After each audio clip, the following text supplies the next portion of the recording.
Immédiatement l'ouverture de la séance ordinaire du conseil municipal du 28 août 2025. Donc, je commence avec mon mot du maire, naturellement. J'espère que vous avez passé un bel été, vous avez profité, vous êtes reposé, vous avez profité du temps avec les personnes qui vous sont chères. Vous voyez ici dans la salle présentement, il y a des rénovations, donc on s'excuse un peu, peinture un peu partout là, actuellement. Je ne sais pas s'il y avait d'autres choses, M. Parent, vous vouliez ajouter par rapport au réno. Vous mangez actuellement. Prenez votre temps, prenez votre temps. Oui, et aussi l'absence pour M. Bosco, absence motivée. Euh, merci. Donc, immédiatement, je commence avec le premier point. Point important, Cantelan en fête, le 13 septembre, de 10h à 16h, notre événement annuel qui nous rassemble tous, événement gratuit. La programmation est disponible sur le site web. Il y a des spectacles, spectacles de magie, de théâtre, de musique. Allez voir la programmation sur le site web. Et surtout, c'est un rassemblement local pour nous, les gens de Cantley. Donc, j'espère vous voir en grand nombre. On espère vous voir en grand nombre, tout le monde à ce moment-là. Donc, c'est vraiment samedi le 13 septembre, de 10h à 16h. Également, la programmation d'activités et loisirs pour automne 2025 est disponible en ligne présentement. Résidents, l'inscription débute le mardi 2 septembre. Donc, la programmation est là, mais pour s'inscrire, vous êtes des résidents à partir du 2 septembre, non résidents à partir du 9 septembre, la fermeture de la période à 14 septembre. Finalement, les élections municipales, vous le savez, les élections s'en viennent. Quelques dates importantes, là, mais juste avant, ceux qui sont intéressés à se présenter peuvent visiter la page web cantley.ca élections 2025. Toutes les informations sont dessus. Date à retenir, donc période de déclaration des candidatures 19 septembre au 3 octobre. Période électorale 19 septembre au 2 novembre. Jour du vote par anticipation 26 octobre. Jour du scrutin, 2 novembre. Donc, toute l'information est sur Internet. N'hésitez pas à vous présenter. Vive l'implication citoyenne. C'est comme ça, je crois, qu'on réussit à avoir une municipalité à notre image. Ça met un terme à mon mot d'ouverture. Ça nous amène à la période de questions. Avant de donner la période de questions au public ici, j'ai juste une question qu'on a reçue en ligne. Donc, je vais la lire immédiatement avant de donner la parole. La question demandée, dans le fond, il y a 3 questions par M. Denis Durand. Donc, première question, à combien s'élève le montant? Ça a rapport avec le point 5.5 à l'ordre du jour, donc les chemins privés. À combien s'élève le montant des honoraires professionnels déboursés par l'ensemble des contribuables dans ce dossier au bénéfice de citoyens ayant choisi de s'établir sur des chemins privés non conformes aux exigences municipales? Donc, à combien s'élèvent les honoraires pour ce débat-là? Je vais donner la parole à monsieur. Avec la facture reçue aujourd'hui, on est à 20 324 $. Merci, M. Parent. Deuxième question au niveau des états financiers 2024. Donc, sur le site web, je ne retrouve pas les états financiers 2024. Si tel est le cas, pouvons-nous espérer pouvoir les consulter avant la prochaine élection? Présentement, la problématique qu'on a avec les états financiers, la MRC n'est pas capable de nous donner ses chiffres à elle et Transcoline n'a pas été fourni. Et on a des états financiers qu'on a besoin d'informations de la MRC et de Transcoline pour les mettre dedans. Fait qu'on n'est pas capable de les fournir. La seule chose que je peux vous dire, c'est que avant toutes les modifications qu'il y a, présentement, on est à 35 131 $ de surplus. Fait que c'est ce qu'on a présentement, mais là, il reste des vérifications à faire avec la MRC, puis Transcoline à rentrer à l'intérieur de ça. Il y a des impacts, et la MRC a des problèmes de vérificateurs, fait que ça a été retardé, puis on attend après eux autres, puis on pousse pour les avoir avant le 15 septembre. Merci, M. Parent. Au niveau du service de la dette, M. Durand dit combien de milliers de dollars la dette municipale a-t-elle augmenté et quels en sont les coûts annuels en capital et intérêts? Bien, il y a un tableau qu'on a fourni à M. Durand, mais on parle de... Bien, c'est parce que sa question n'est pas claire pour nous autres, là. On parlerait probablement de 30 825 $ pour le capital puis 73 000 $ d'intérêt pour cette période-là. Mais c'est l'information que je comprends dans sa demande. Mais on a tout fourni les tableaux complets à M. Durand. Parfait. Merci, M. Parent. Excellent. C'est les questions. Ça met un terme aux questions que j'ai reçues en ligne. J'ouvre la période de questions publiques et je vais donner la parole à Mme Morissette, directrice de l'école Rose des Vents, pour commencer.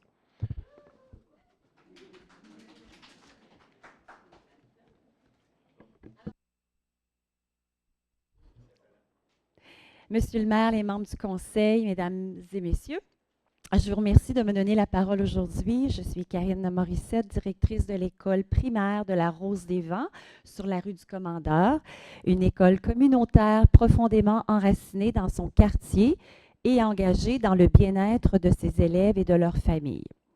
Je suis accompagnée, vous les avez entendus, de quelques parents bénévoles de l'école, mais aussi se joint à notre projet Normand Veillette de Loisirs Sport Outaouais et du Centre de services scolaires des Draveurs, Mme Nathalie Champagne.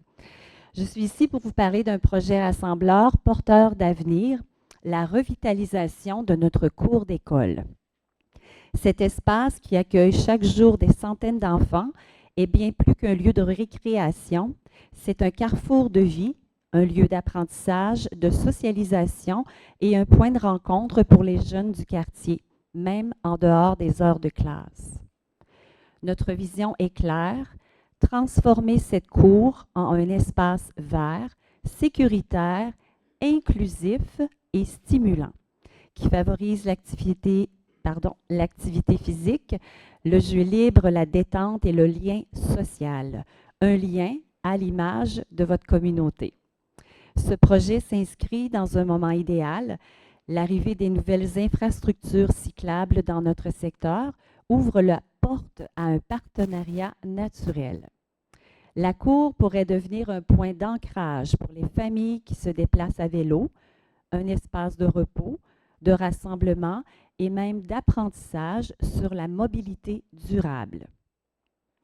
Pour concrétiser cette vision, nous avons mis sur pied une fondation qui nous permettra de recueillir des fonds et de mobiliser des partenaires. Mais pour que ce projet prenne vie, nous avons besoin de vous. Nous sollicitons aujourd'hui le soutien de la municipalité, que ce soit par un appui financier, une collaboration technique ou une reconnaissance officielle du projet. Votre engagement serait un signal fort que votre ville croit en ses enfants, en ses écoles et en l'importance de bâtir des lieux de vie sains et dynamiques. Ensemble, faisons de la cour de l'école de la Rose des Vents un modèle de collaboration entre l'école, la ville et la communauté, un lieu où il fait bon vivre, apprendre et grandir. Je vous remercie sincèrement de votre attention et de votre engagement futur envers notre jeunesse.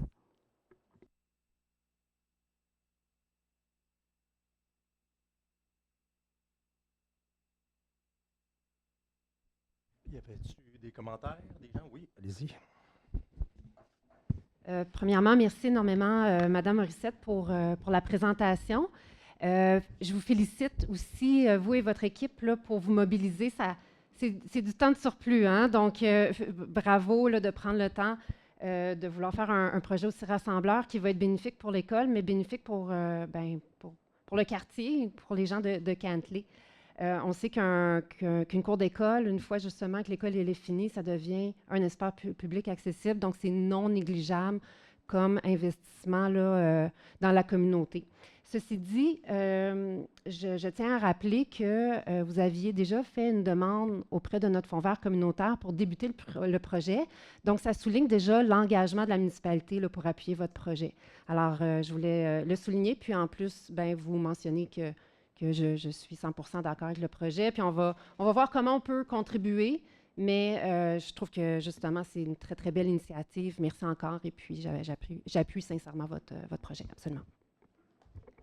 Merci beaucoup. Merci, Mme Béline. Mme Plamondon? Merci beaucoup. Vraiment, j'ai côtoyé vraiment cet endroit-là. Mon garçon est allé à l'école là. On a eu toujours du bon service. J'ai trouvé que c'était toujours la meilleure place pour les rassemblements. Puis surtout, à côté, c'est la source des jeunes. Puis je pense qu'il y avait un genre de terrain tampon entre les deux, qu'on pourrait faire aussi quelque chose d'intéressant. Je pense que dans le passé, on avait parlé de faire une piste skateboard, mais ça n'a comme pas marché, fait que finalement, on l'a mis ailleurs. Mais je pense qu'il y a vraiment beaucoup de possibilités, même une petite patinoire, ça serait plaisant aussi à côté, entre les deux écoles. On avait parlé de ça aussi à un moment donné. Mais vous avez vraiment un beau terrain, le boisé en arrière, c'est super. Je prenais souvent des marches avec mon chien, c'est vraiment fantastique. Moi, je supporte vraiment, puis je trouve que c'est vraiment un beau projet. Continuez comme ça, merci. Juste un petit point que je voulais amener. Je vous félicite pour l'initiative. J'ai fait partie du comité de parents qui a fondé le comité qui a travaillé sur la revitalisation de la cour d'école de Massé. Fait que si vous voulez, on pourrait se rencontrer pour les manières de financement qui fonctionnent mieux que d'autres et tout.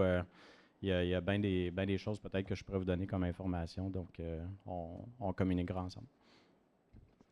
Si je peux compléter, pour avoir parlé avec Mme Dufour, la directrice générale de la commission scolaire des Draveurs, elle avait insisté, je me rappelle encore, pour expliquer que les municipalités ont un rôle important à jouer avec les écoles primaires, les écoles de leur quartier, secondaire également. Ici, on a des écoles primaires.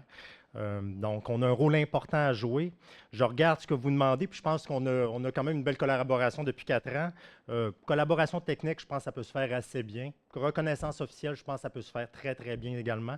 L'appui financier, ça reste à discuter, à voir pour voir comment que ça peut être fait. Mais bravo pour votre mobilisation. Bravo à tous les parents derrière ça également. Merci. Donc, on ouvre la période de questions.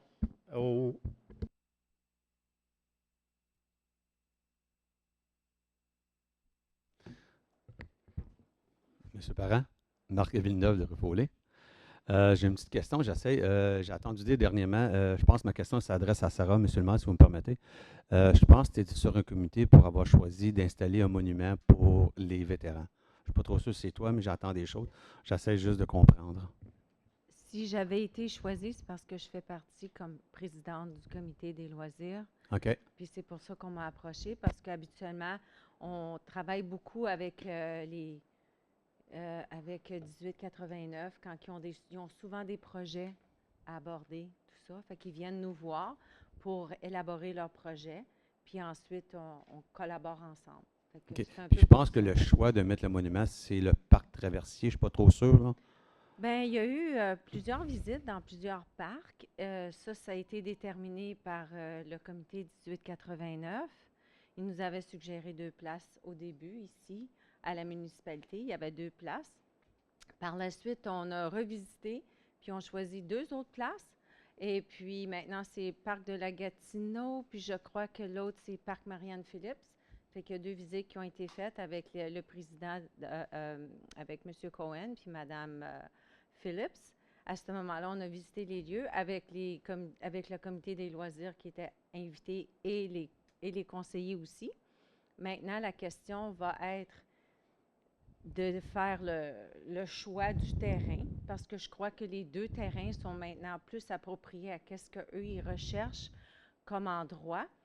Et maintenant, la balle est dans leur cours. Fait que là, dans le sens, c'est leur projet. Ah, c'est là. OK, je pense que c'est un projet de la Non, municipalité. c'est leur projet. Alors, on leur donne le choix de consulter leur comité, parce que je crois qu'ils ont à peu près 80 membres. Puis, je crois qu'ils ont envoyé une invitation à ces gens-là pour aller explorer quel terrain était le meilleur. Puis après, ils vont nous revenir avec un choix qui, pour eux, lequel site est le plus approprié, mais en ayant leur comité en arrière de ça bon, je vais pour compter. choisir. Fait que c'est pas 6 personnes en arrière de la table ici qui vont décider où va aller le monument. C'est le comité qui, ensemble, eux, vont décider avec leurs gens où qui vont mettre le monument. Parfait, je vais les contacter. OK, Oui. merci de l'éclaircissement. Oui, OK. Je peux juste me permettre de compléter pour l'ensemble de la population. Le monument, c'est une chose, mais je pense qu'il est important, c'est le rassemblement derrière ça. Ça fait, dans le fond, 3 ans qu'on est invité, les élus, pour les anciens combattants, nos vétérans, dans le fond. On va à Chelsea, on va à Wakefield. Donc, c'est le fun d'avoir un endroit chez nous. Donc, moi, je vous lève mon chapeau d'avoir parti le bal pour amener ça. Après ça, ben là, ça va être d'inviter les gens, puis par la suite, de se rassembler pour nos vétérans ici à Cantley. Donc, au moins, ça nous fait un espace et une vitrine pour se rassembler pour une bonne cause. Effectivement, j'ai des descendants qui ont été vétérans. Dernier point que j'aimerais poser, c'est à M. le maire. On a parlé des états financiers 2024. 2025, on a-tu un préambule? Est-ce qu'on est rendu pour 2025? On est à septembre, on arrive à septembre. Est-ce qu'on va être sur le budget? On va être où? Monsieur Parent?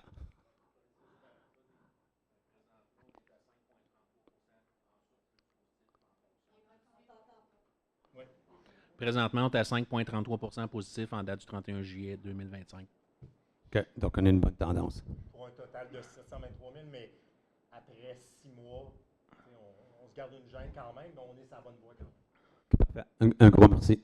Je vais demander, M. Parent, si je pourrais avoir les tableaux que vous avez remis à M. Durand, si ce serait ça possible. Disponible dans le procès verbal qui va probablement être affiché demain ou mardi, tout dépendant de mon adjoint. Mais en temps ordinaire, là, le lendemain du conseil, mais là, c'est jeudi. Fait que c'est Pas de 2 problème, jours j'essaie. après, mais je vous dirais probablement que mardi dans la journée, ça devrait être affiché. Le procès verbal devrait être affiché. Parfait. Un gros merci.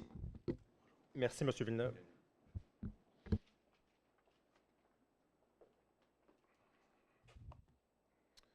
Bonsoir. Alexandre Kahn, District 3. J'aimerais juste commencer par donner mes condoléances à M. Bosco et sa famille, s'il est à l'écoute ce soir. Is that better? All right. Petite question pour commencer. Dans les élections municipales, je pense qu'un bon débat pour la mairie serait bon pour tous les citoyens. Je parlais à la conseillère Bellil qui s'est engagée à participer. Je parlais à Vision Cantley qui se sont engagés aussi. Monsieur le maire, est-ce que vous vous engagez à participer à un débat? Je dirais pas que c'est moi qui l'organise. J'ai mis des feelers avec quelques journalistes et parlais du monde. Oui, OK. All right. Excellent. Merci. Oui. Je commence qu'on s'est parlé, là, mais oui. Pour le débat, la municipalité, en tant que directeur général puis en tant que président d'élection, on ne veut pas s'impliquer, la machine ne s'impliquera pas. La seule chose que j'ai dit à M. Kahn, s'ils veulent organiser un débat, je suis prêt à fournir le locaux gratuitement pour le débat si tous les candidats sont invités. Et ce que je comprends, c'est le cas, fait que moi, je n'ai pas de problème, je vous répète la même chose. On va fournir le locaux, que ce soit le gymnase ou ici, en fonction de ce que vous allez savoir. En fonction de la date, on va faire notre possible pour vous accommoder. Parfait. Puis aussi, on va faire en sorte que le débat n'est pas le soir de hockey.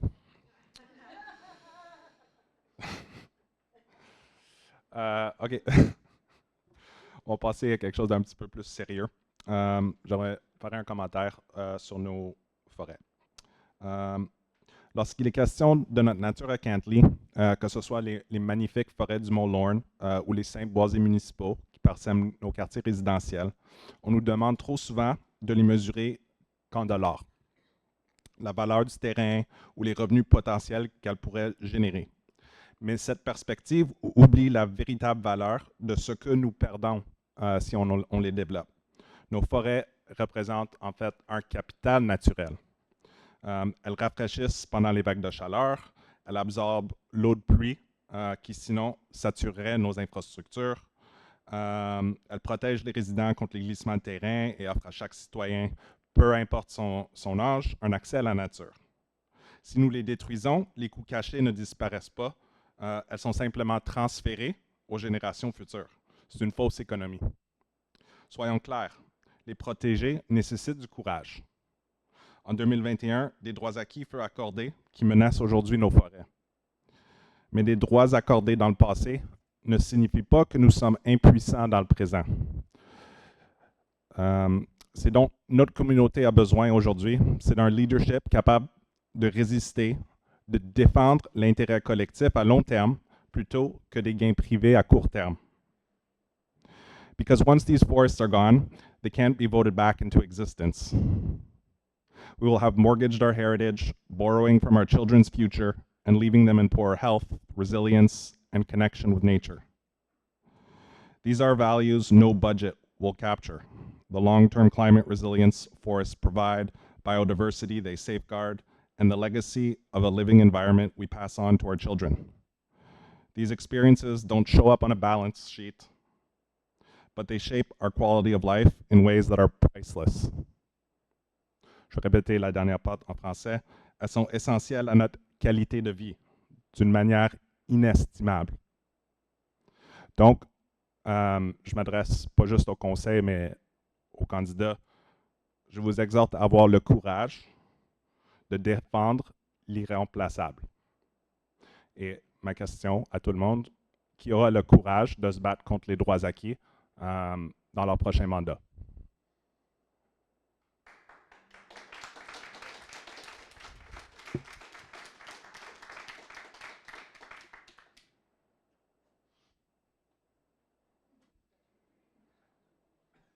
Je suis prêt à parler. Nathalie, vas-y en premier. Merci pour la question. En fait, les services systémiques que nous rendent nos milieux naturels, c'est quelque chose que j'enseigne. Donc, nécessairement, il va de soi que je vais toujours accorder énormément d'importance à la protection de nos milieux naturels. C'est pour ça aussi que j'ai contribué à la Fondation de conservation Cantley. Je trouve qu'on ne bouge pas assez à Cantley pour, même si on a une cible de protection de 51 % de nos milieux naturels, il faut qu'on soit proactif. Il y a beaucoup de projets qui sont prévus à Cantley dans nos milieux naturels. On parle d'essayer de ne pas densifier les impacts en lien avec le manque d'études qu'on n'a pas fait encore. Mais les projets qui sont proposés en droits acquis, c'est des projets qui se situent à l'extérieur du périmètre d'urbanisation. Donc, nécessairement, ça va provoquer de l'étalement urbain. Les OGAT nous incitent à ne pas le faire, mais pas juste les OGAT. Les projets en droits acquis viennent contredire le schéma d'aménagement et ça va aussi à l'encontre de notre plan d'urbanisme. Ça va avoir des impacts négatifs sur notre économie, sur notre vie sociale et sur l'environnement. Alors, c'est pas nouveau qu'on en parle, c'est pas nouveau que je m'exprime à ce sujet-là. Pour moi, les droits acquis, c'est quelque chose que je remets en question. J'ai demandé plusieurs fois au conseil municipal qu'on ait cherché un avis juridique. On n'a pas été de l'avant, malheureusement, avec ça. En tout cas, on a un certain avis juridique, mais j'avais demandé qu'on ait cherché un avis juridique auprès de quelqu'un qui s'y connaît en droit environnemental, M. Jean-François Girard, là, qui était venu nous donner une présentation. C'est quelqu'un qui travaille aussi dans le milieu des municipalités. C'est sûr qu'il y a des frais. Pour éviter des frais, j'ai aussi demandé qu'on bénéficie des heures gratuites que nous offre l'Union des municipalités du Québec pour nous offrir des conseils juridiques. Le conseil n'a pas voulu aller de l'avant non plus avec cette option-là. C'est certain que si jamais je me retrouve encore au conseil municipal en novembre, c'est certain que ça va être une priorité pour moi, là. Quelqu'un, un autre commentaire? Madame Plamondon. Bien, moi, je peux dire que je trouve que Nathalie, qu'est-ce que tu dis, ça a bien de l'allure. Moi, je suis d'accord avec ça. Merci. Madame Plamondon, vous avez voté pour les droits acquis en 2021. Je pense que c'est vous autres qui l'avez proposé. Puis, je vous ai demandé de supporter une résolution pour les enlever et vous ne l'avez pas faite. Fait que,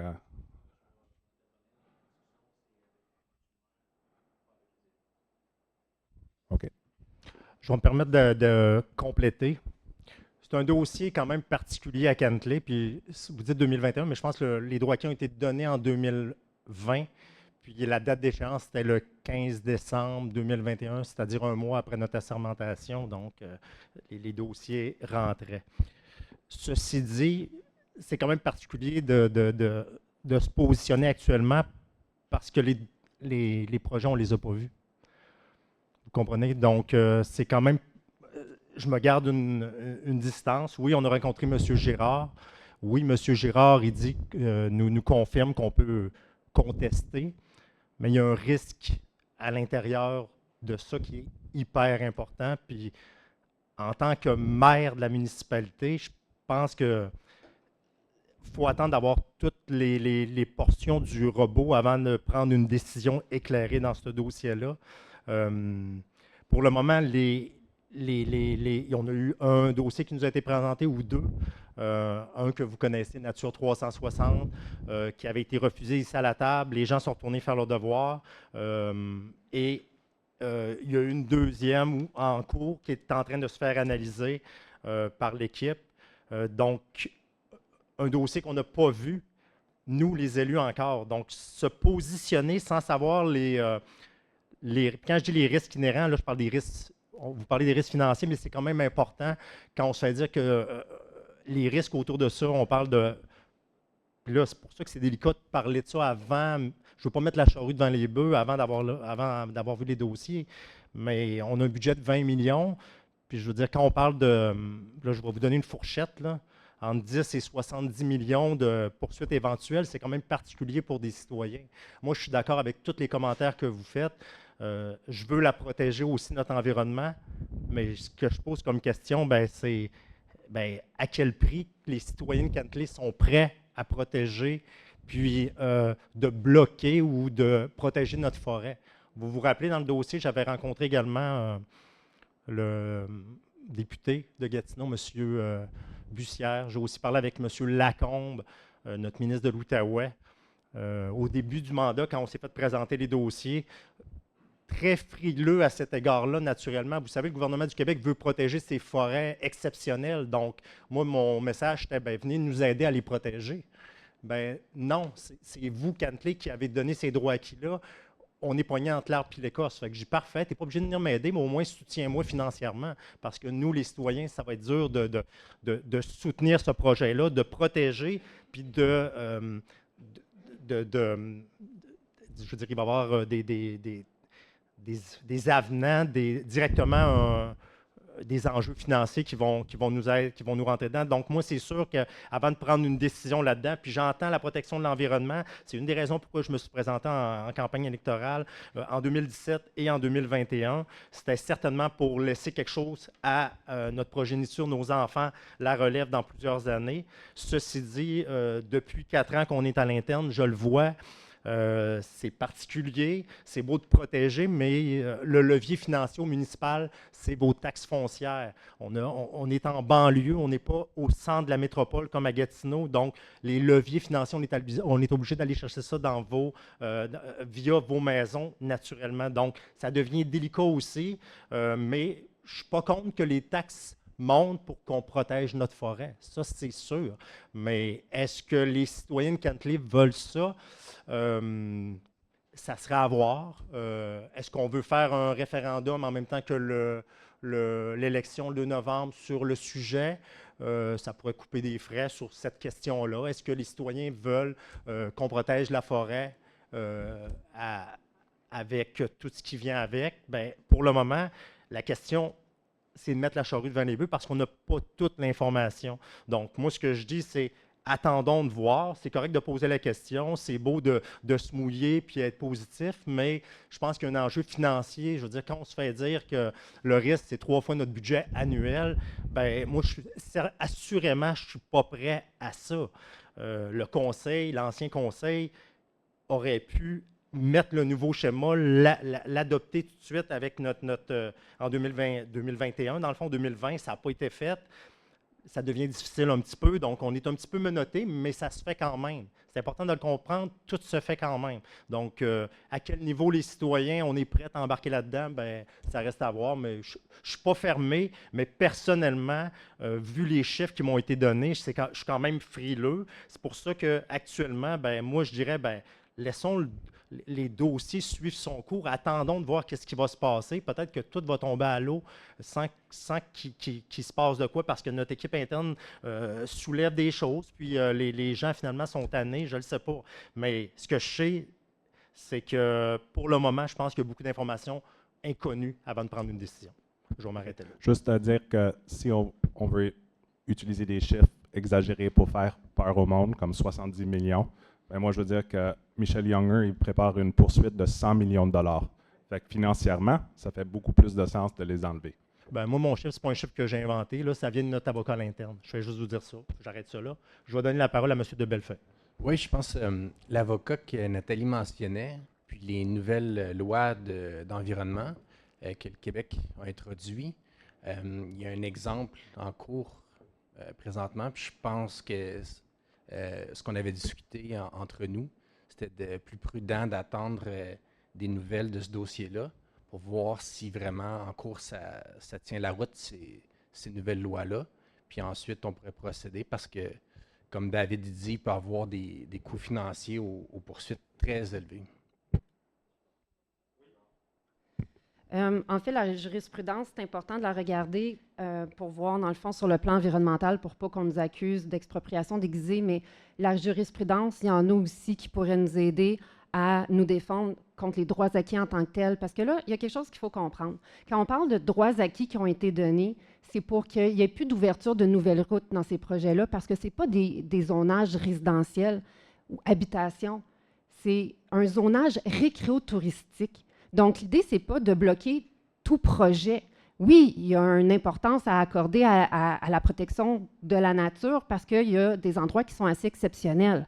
Sauf que l'idée aussi, quand on veut parler de finances, c'est que l'étalement urbain et l'ouverture de nouvelles routes va faire en sorte qu'on va devoir entretenir de nouveaux chemins, offrir de nouveaux services. Dans un nouveau quartier, il va y avoir combien de nouvelles maisons juste dans Nature 360, qui est juste un des projets qui a des droits acquis? 300 nouvelles maisons, 400, 500, on ne le sait pas encore, le projet n'a pas été déposé.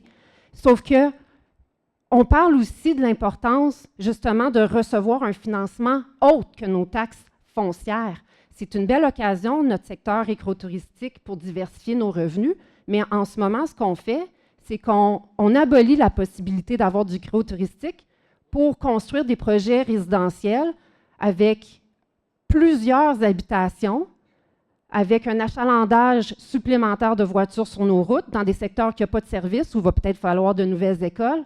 Donc, ce n'est pas pour rien que ça va à l'encontre de notre schéma d'aménagement et de notre plan d'urbanisme, c'est que ça va être nuisible pour notre économie.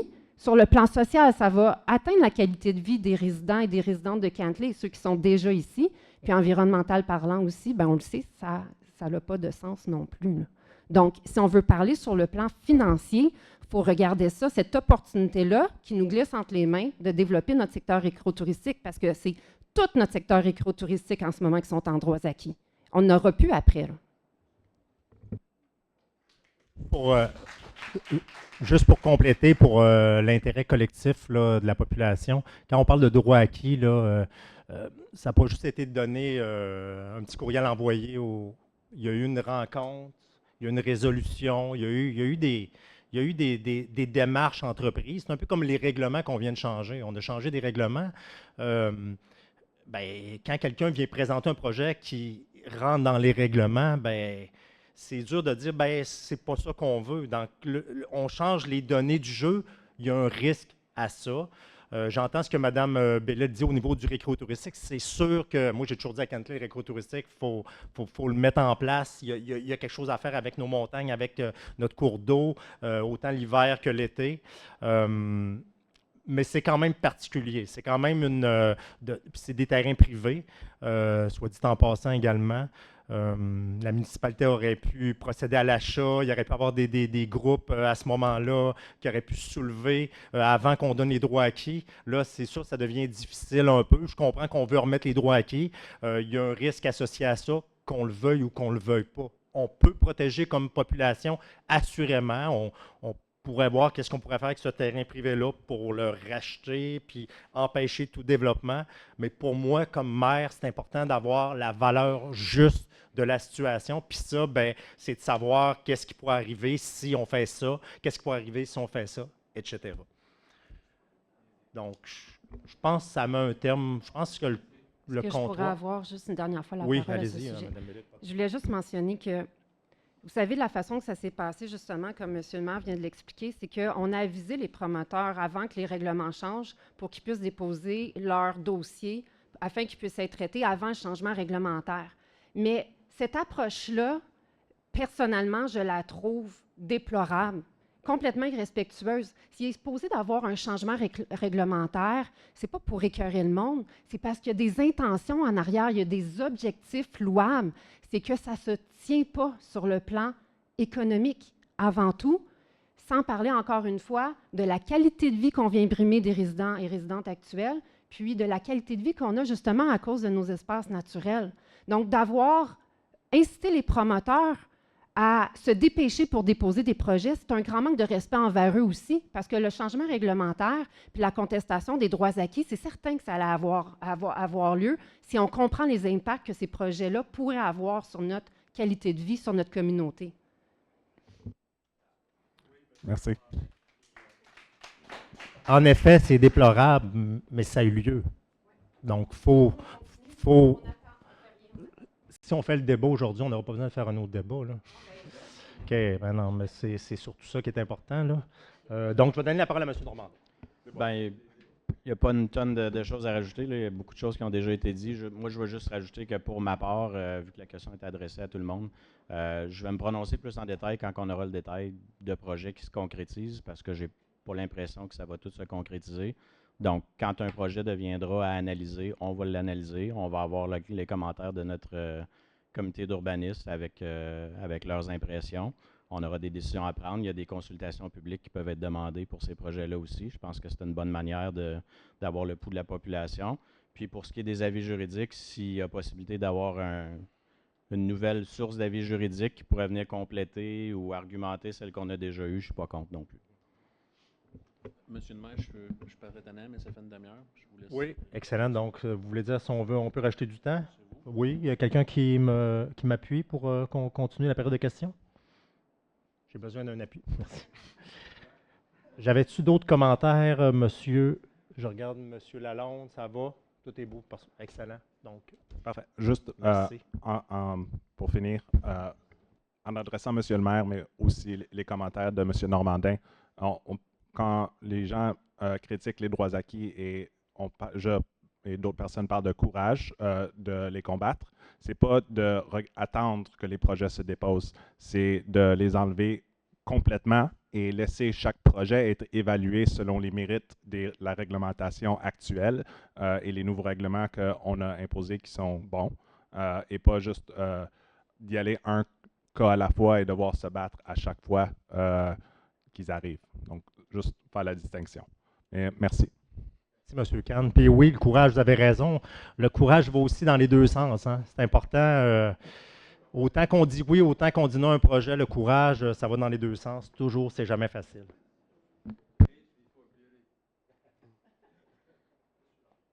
Pierre Nantel, quartier numéro 1. Il y a une chose que le monde semble ignorer, c'est que le schéma aménagement qu'on a présentement ne permet pas le développement d'un quartier sur le Mont Lorne, mais ne permet pas non plus aucune installation que ce projet-là va demander. Exemple, une école. Le schéma interdit toute école dans ce secteur-là. Un dépanneur, tous les services sont interdits, sauf dans la zone du Mont-Cascade. Je ne sais pas si M. Hunter est prêt à développer des choses. Fait que même si vous mettez 400-500 maisons, okay, vous ne serez pas capable de mettre les services à cette population-là parce que le schéma vous en empêche. Okay. Ça, c'est un point qu'à un moment donné, je pense que ce que la Ville devrait s'apercevoir, c'est qu'on est en train de faire un autre village Mont-Cascade. Puis, Mont-Cascade. Puis, depuis 2 ans, okay, on emprunte pour refaire les routes, puis ça coûte un prix de fou. Okay? Le même modèle de Nature 360 n'emmènera pas un nouveau plan économique. C'est dans 5-6 ans, dans 10 ans, on va être obligé de refaire encore les routes dans ce coin-là, puis tout ça.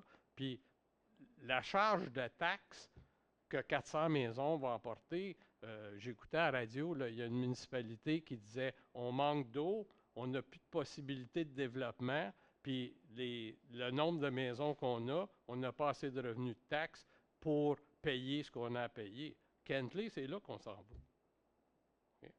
Ma deuxième question est pour M. le maire, puis c'est complètement un autre sujet.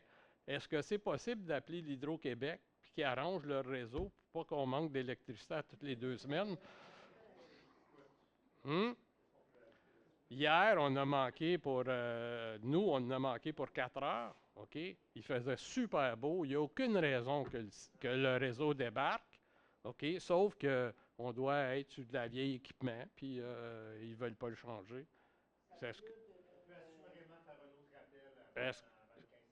S'il vous plaît, oui.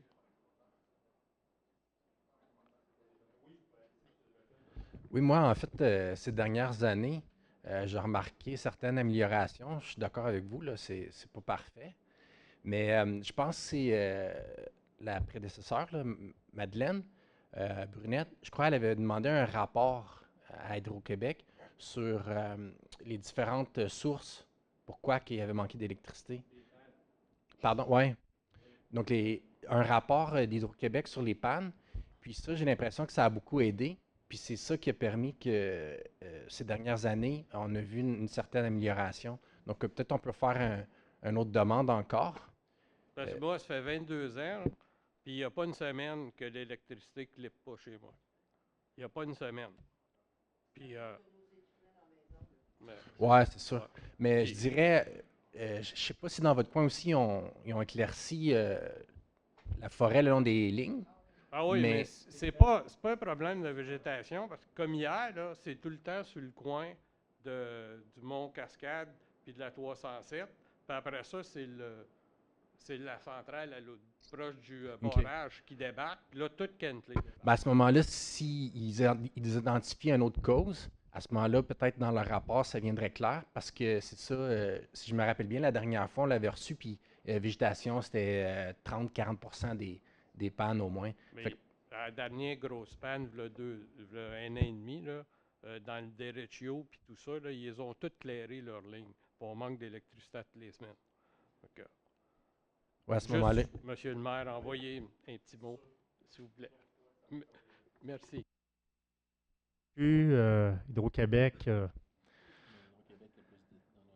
c'est pas facile. On a un meilleur contact qui paraît avec Hydro-Québec, donc à suivre. Merci. Alors, bonsoir. Michel Younger, District 1. D'abord, je voudrais que vous confirmiez, for the record, là, que la patate chaude de Nature 360, là, ça va être passé au prochain conseil.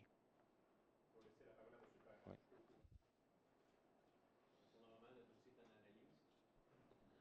Il n'a même pas été présenté au CCU. Il n'y a pas d'autre CCU qui est prévu avant le prochain conseil, à moins qu'il y ait un CCU spécial, à moins que je reçoive une consigne différente de la part du conseil municipal, c'est pas supposé. D'accord. Puis bon, je voudrais revenir un peu sur le Mont Lorne, parce que la forêt au Mont Lorne, là, c'est pas une forêt comme une autre. En fait, je vais vous lire comment les biologistes du ministère de l'Environnement, qui ont passé 2 semaines complètes sur le terrain l'an dernier, ont décrit la forêt. Ils disent: l'aire d'étude abrite partout de vieilles forêts d'origine. D'un haut niveau d'intégrité écologique, elles sont essentiellement dépourvues de plantes introduites et de perturbations humaines. Aucun indice de coupe récente ou passée n'a été observé lors des visites successives. Donc, ça veut dire une forêt qui n'a jamais été coupée, là, c'est rare comme la marque de Pape dans le sud du Québec. Et puis, surtout aussi proche d'un grand centre. Alors, juste ça devrait justifier sa protection. Et puis, ouais, c'est ça. Fait que, en d'autres mots, on peut appeler ça une forêt vierge, une forêt primaire, une forêt ancienne. C'est quelque chose qui prend des milliers d'années à se développer. Et puis, c'est vrai qu'à première vue, on ne voit pas trop la différence, mais une forêt comme ça a des espèces et des processus écologiques qu'on ne trouvera pas dans des forêts plus jeunes.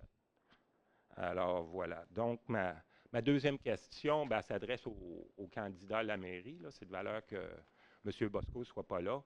Fait que, en fait, je veux vous demander, si vous êtes élu, est-ce que vous allez tenir une consultation publique sur l'avenir du Mont-Lorne?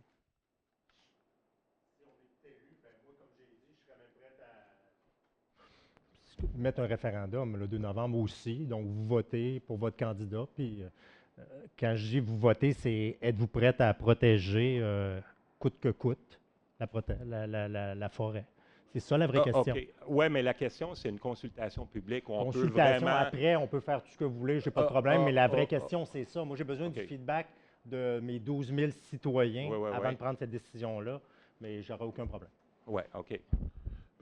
Excusez, moi, ça ne me dérange pas, mais vous voulez demander des questions à tous les candidats. M. Bosco n'est pas là, puis un des candidats n'est pas un élu en ce moment. Fait que je trouve ça pas mal injuste de donner la priorité juste à 2 personnes sur 4. OK. Scott. Oui? Pardon, M. Younger, est-ce que je peux vous poser une question? Oui. Le Mont-Laurne a l'air vraiment intéressant. Malheureusement, je ne vais pas vraiment dans ce coin-là à part de skier mon cascade. Là. Mais est-ce que vous planifiez une visite pédestre dans ce coin-là? Moi, je serais vraiment partante pour aller voir et découvrir cet endroit-là parce que je ne le connais pas du tout. C'est privé.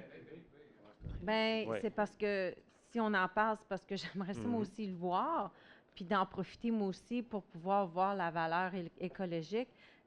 J'aimerais vraiment ça si vous pourriez organiser une marche dans ce coin-là, parce que si on parle de le développer, tout ça, puis qu'on envoie toutes sortes de choses dans ce coin-là, ben moi, j'aimerais ça aller voir qu'est-ce que ça a l'air, parce que je connais des gens qui, eux, partent de Chelsea, puis qui vont faire des marches dans ce coin-là, puis qui me disent « Oh mon Dieu, c'est beau, on prend des marches. » Je leur demande pas où ils vont, mais c'est vraiment un endroit inconnu pour moi parce que, comme je vous dis, je connais pas, je reste de l'autre côté, moi.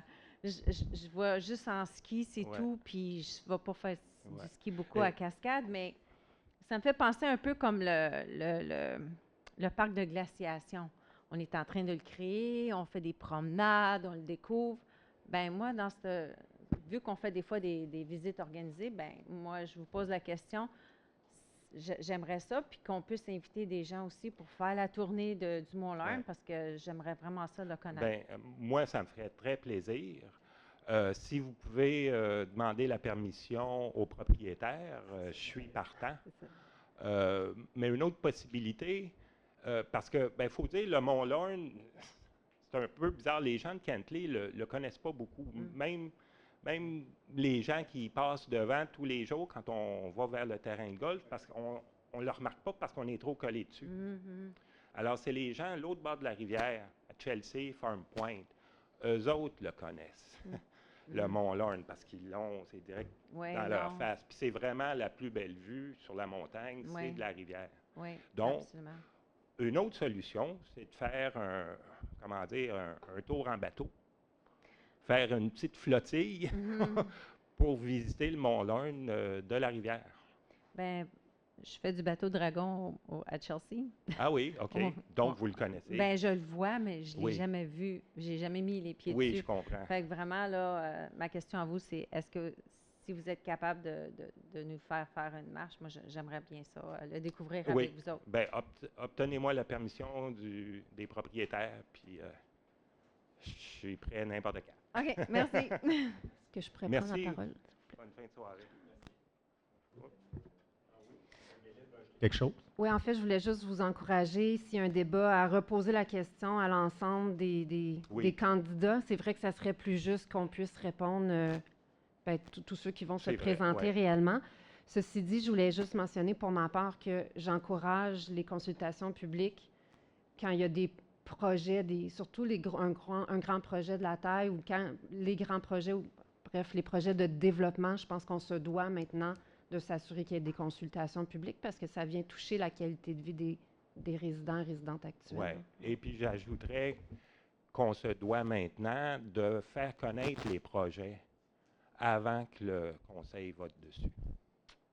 Voilà, merci. Merci à vous.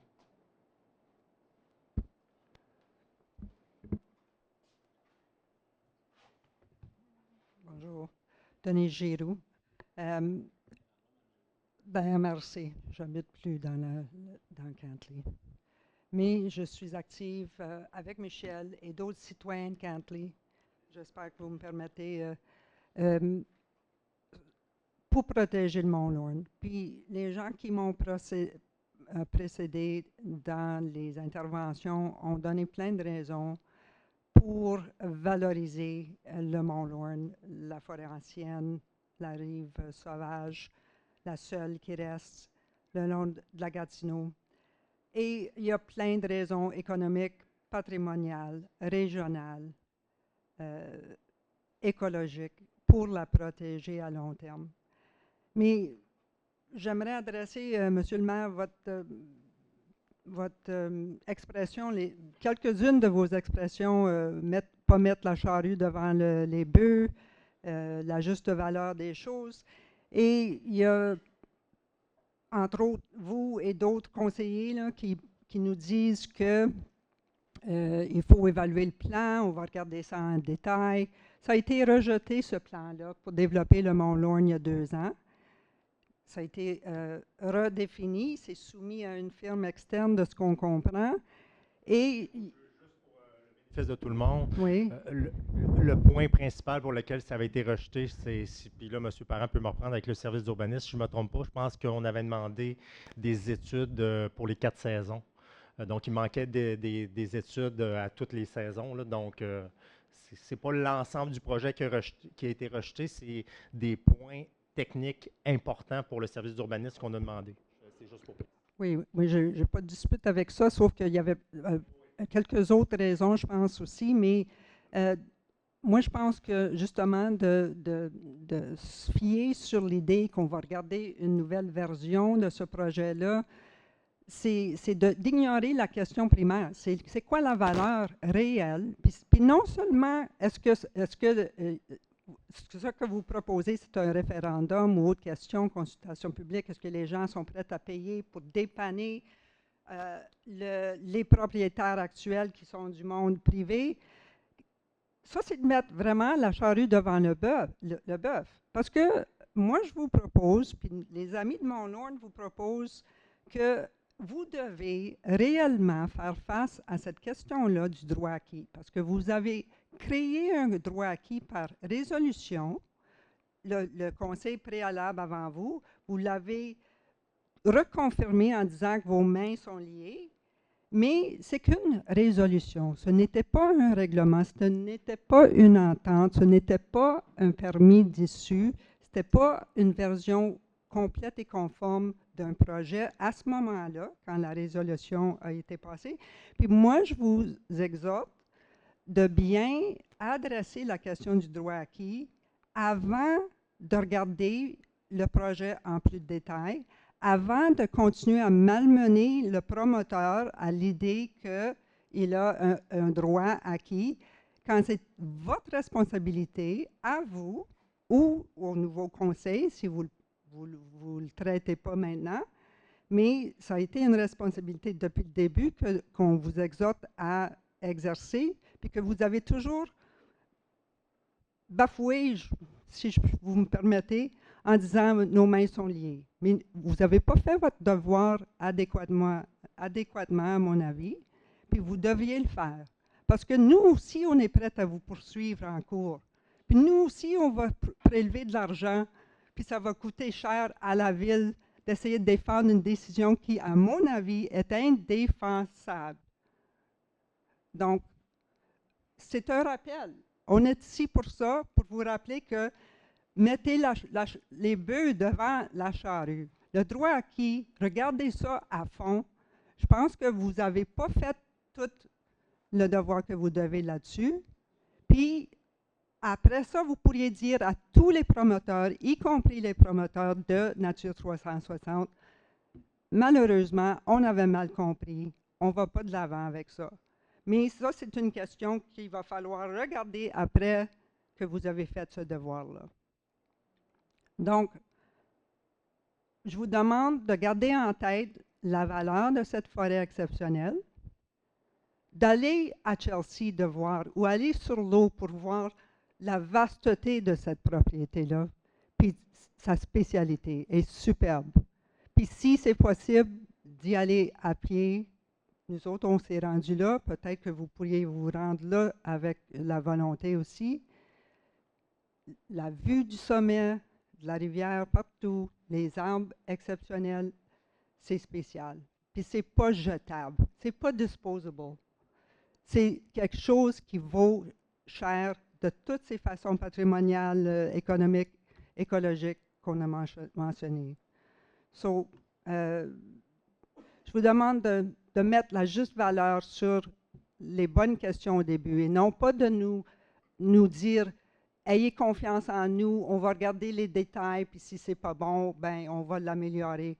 C'est trop tard à ce moment-là. Puis c'est déjà trop avancé à mon avis. Vous auriez dû faire ça, je vous exhorte de le faire, s'il vous plaît.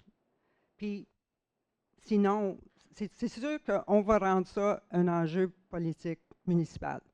c'est une question de l'avenir de Cantley, puis c'est un territoire spécial. On ne parle pas d'un petit quelques acres là, de petites forêts. C'est spécial. Donc, je ne sais pas, mais c'est quoi pour vous cette valeur-là? Ce n'est pas une question de savoir que le promoteur, lui, il a des poches profondes, puis on a peur de lui. On devrait avoir peur de ne pas prendre, de ne pas mettre nos culottes, puis d'affirmer ce qu'on a de plus valorisant, de plus spécial sur notre territoire ici. Puis quand je parle de notre territoire, c'est vrai que j'habite plus à Cantley, mais j'ai habité à Cantley 20 ans. J'habite en face de la rivière, puis je me rends ici régulièrement. Je suis citoyenne de la MRC, puis je pense que c'est une question qui est d'intérêt pour toute la population régionale. Donc, je vous laisse là-dessus. Merci beaucoup.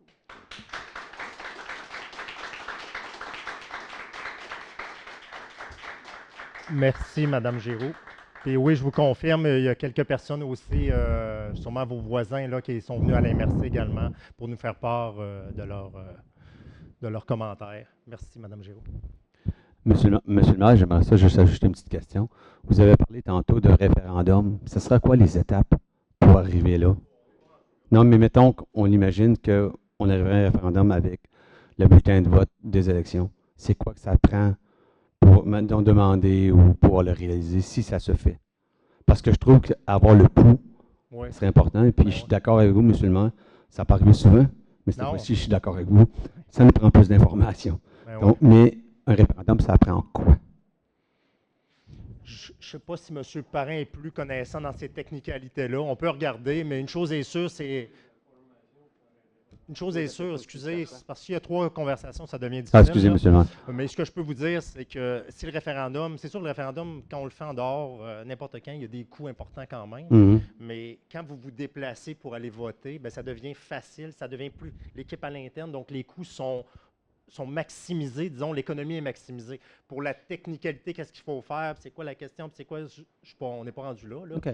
Mais je pense que ça pourrait être fait. Si l'ensemble des citoyens, parce que je pense que c'est une question importante. Effectivement, c'est très important, c'est un enjeu majeur. Ben oui, la protection de l'environnement, on veut ça, mais en même temps, je veux dire, on veut bien gérer nos finances dans la municipalité. Je comprends que vous voyez ça comme une porte de sortie, c'est juste que quand j'entends il y a des enjeux économiques importants à protéger à protéger notre forêt. Oui, mais il va y en avoir aussi, quand on va la protéger, vous allez voir qu'on va se faire attaquer au niveau des finances. Fait que, je veux dire, ça aussi, c'est important d'avoir l'heure juste à tout niveau, puis on ne l'a pas actuellement. On n'a non seulement pas la présentation des gens, bien, on ne l'a pas. On n'a pas la présentation des projets. C'est ce qui nous manque principalement. Il n'y a pas eu de projet pendant 2 ans et demi. Anciennement, on a donné ces droits acquis-là. C'est sûr que on parle de courage. C'est pas facile de mettre son pied à terre à ce moment-là pour...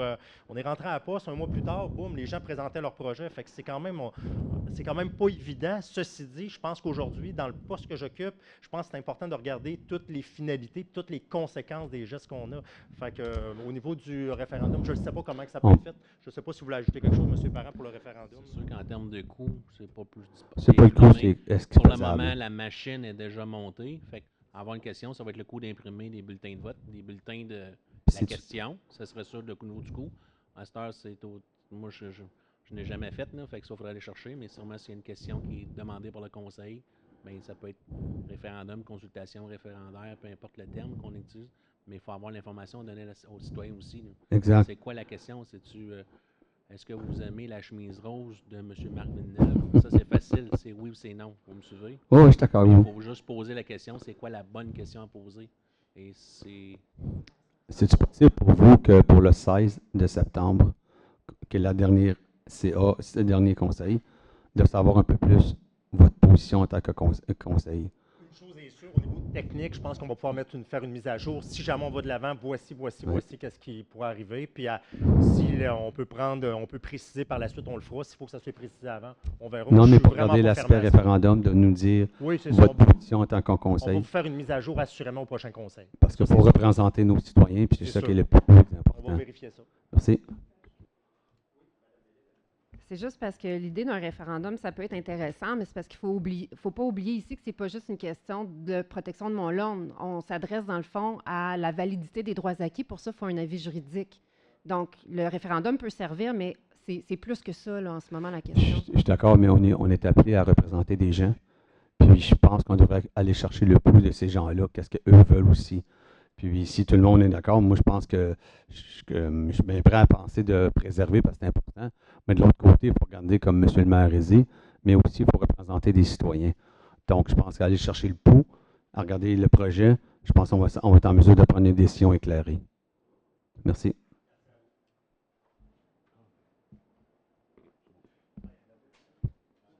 Allez-y. Bonjour, Louise Martin, District 1. Moi, je voulais juste deux choses. Un, M. Parent, concernant la question de M. Durand sur les frais juridiques pour les chemins privés. Je tiens à ce que vous précisiez que l'argent vient bel et bien de l'enveloppe qui était censée servir à nous rembourser. Ce qui avait été dit au moment où la municipalité allait de l'avant avec le juridique. Juste pour que M. Durand soit mis au courant que cet argent-là vient vraiment de l'argent qu'on n'a pas eu pendant toutes les années. On s'est mis d'accord, en effet, pour payer les droits juridiques pour aller chercher une opinion objective. Ouais. On a tout simplement, j'ai répondu à la question de M. Durand. Tout simplement. Oui, mais je veux qu'il soit quand même au courant que cet argent-là, c'était vraiment de l'argent qui nous était réservé pour les chemins privés. Deuxième chose, je voulais savoir si vous aviez eu des nouvelles concernant la rampe pour les bateaux à Farm Point. Non, moi, ce que j'entends au Conseil des maires, c'est que, dans le fond, pour 2025, on laisse aller comme c'est là. Ça, c'est ce que j'entends là, de Chelsea à partir du maire directement. Puis là, on est avant l'élection aussi, fait qu'il y a un petit peu de malaise dans les discussions naturellement. Puis on est en train de regarder aussi, on a ouvert la possibilité à avoir une discussion pour peut-être maximiser une mise à l'eau un peu commune, je vous dirais. Mais c'est délicat parce qu'il y a des municipalités qui ont déjà leur rampe de mise à l'eau, fait qu'ils ne sont pas intéressés de mettre rien de plus, etc. Toi, Gomez, fais ce que tu veux pour ta municipalité. N'essaie pas de rentrer chez vous, hein, mais gars, tu as peut-être des modifications chez vous qu'on pourrait faire. Mais en même temps, je sais que mes gens de Kentley, puis je pense que la grosse majorité du conseil ici, en tout cas, moi, je me fais interpeller beaucoup depuis 4 ans pour ça. On est la seule municipalité de la MRC des Collines qui n'a pas d'accès à son eau, à son cours d'eau principal. Toutes les autres municipalités ont accès, Val-des-Monts à leur lac, Chelsea, La Pêche. Est-ce qu'on a besoin d'un accès à l'eau? Je pense que c'est une question un accès juste, équitable pour tous les citoyens. Je pense qu'il y a moyen de faire de quoi durable, économique, environnemental. On a essayé depuis 3 ans. C'est pas facile parce qu'il y a des enjeux économiques importants, parce qu'on est serré, puis on tient les cordons de la bourse serrés à Kentley. Fait qu'on ne s'est pas lancé dans n'importe quoi. On a refusé des projets qui avaient été apportés. On a eu des propositions de la direction générale. Ça a été refusé rapidement. Des coûts d'achat de terrain, des coûts de déboisement. Oublie ça. Ça ne nous intéressait pas. Donc, à Chelsea, pour le moment, 2025, assurément ouvert pour tout le monde. 2026, il n'a pas voulu se mouiller, probablement à suivre. Je ne peux pas m'aventurer là-dessus. Fait que moi, c'est important quand même. Là, il ne nous reste pas beaucoup de temps, mais je pense que ça va être important pour l'année 2026. Qu'est-ce qui reste pour nos citoyens pour mettre leur embarcation à l'eau? Je pense que ça va être important de traiter cet enjeu-là. Mais puisque le village du Mont-Cascade, ils ont un accès à l'eau, il n'y a pas un partenariat qui pourrait exister? On a parlé à notre CG également la semaine passée. On avait parlé dans les 4 dernières années, mais ça a tombé peut-être d'une craque. Je pense qu'il y a un citoyen, une citoyenne qui a fait référence à ça, ou peut-être un élu, si je ne me trompe pas. On va regarder cette possibilité-là aussi, assurément. Merci.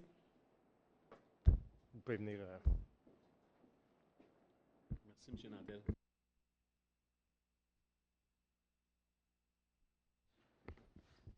Bonsoir, Suzanne Pilon.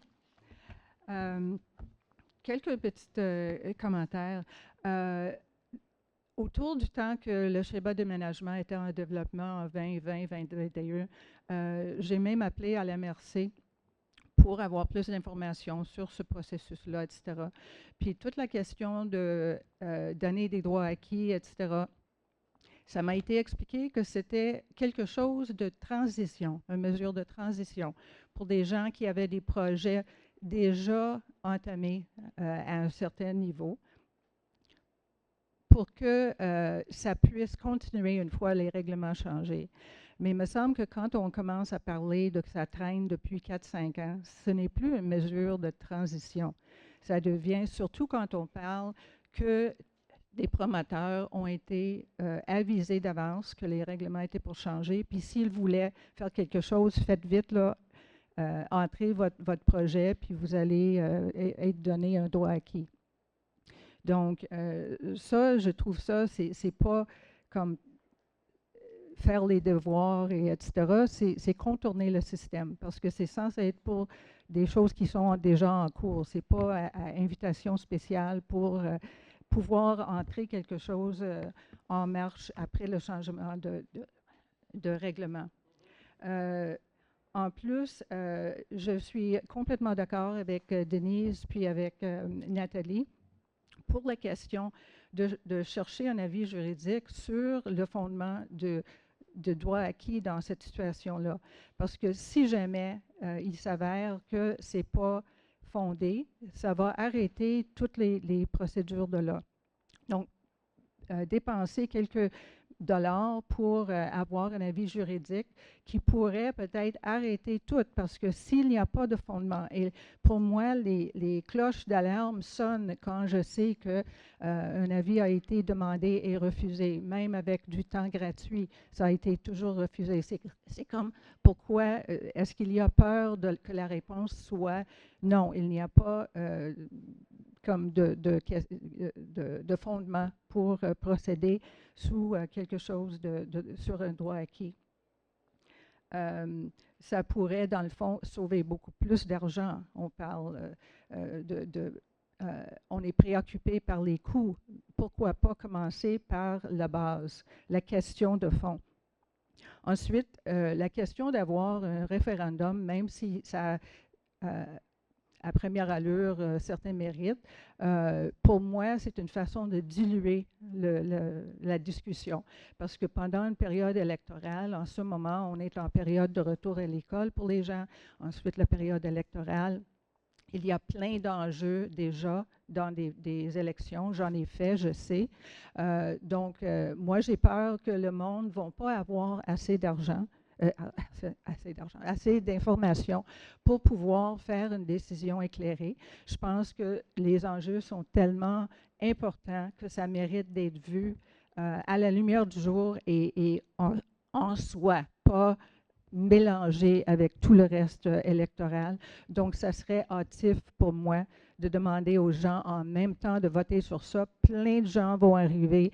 C'est quoi cette question-là? Surtout, je sais que peut-être vous avez dit ça un peu à la blague, mais quand vous avez proposé une question, demandez aux gens s'ils veulent protéger leur forêt coûte que coûte.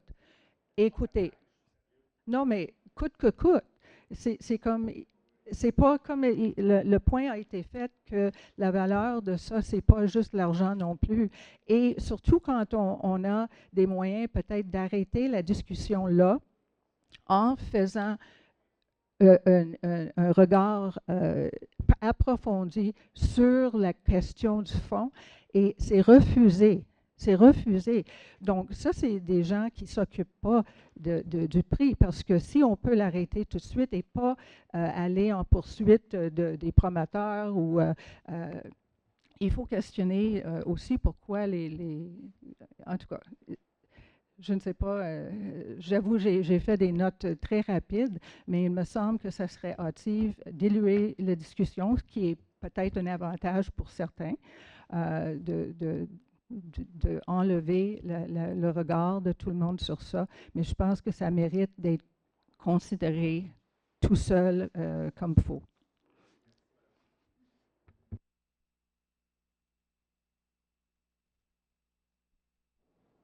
Donc, merci à tous pour vos questions.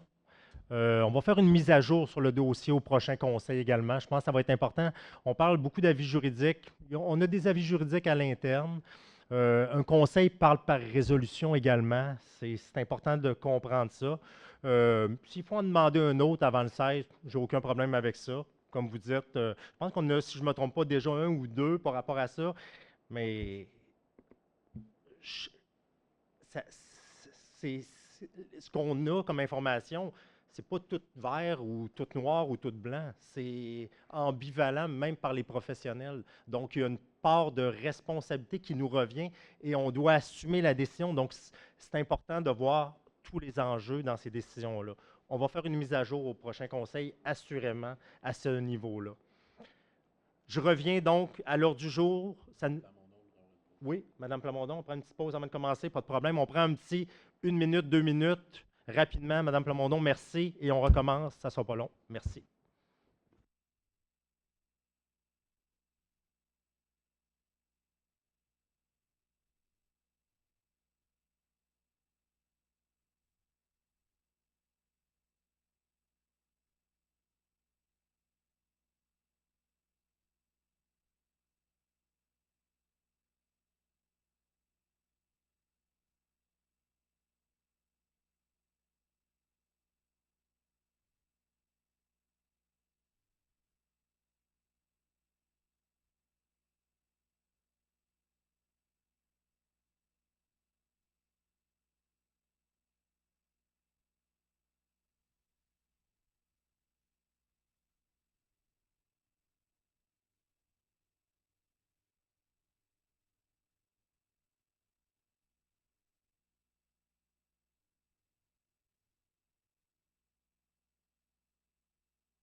On est-tu prêt, Stéphane? Joanne? Joanne? On est prêt? On va recommencer, s'il vous plaît. Merci.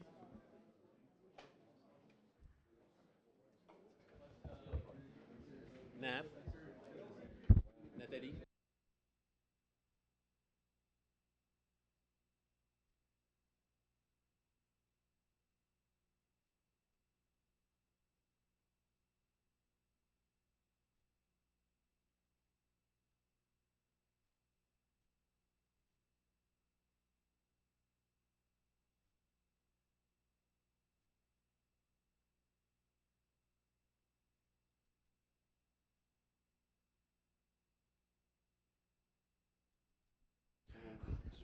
Je vais gosser sur mon ordinateur quelques secondes juste pour partir le système, puis ça, je vais.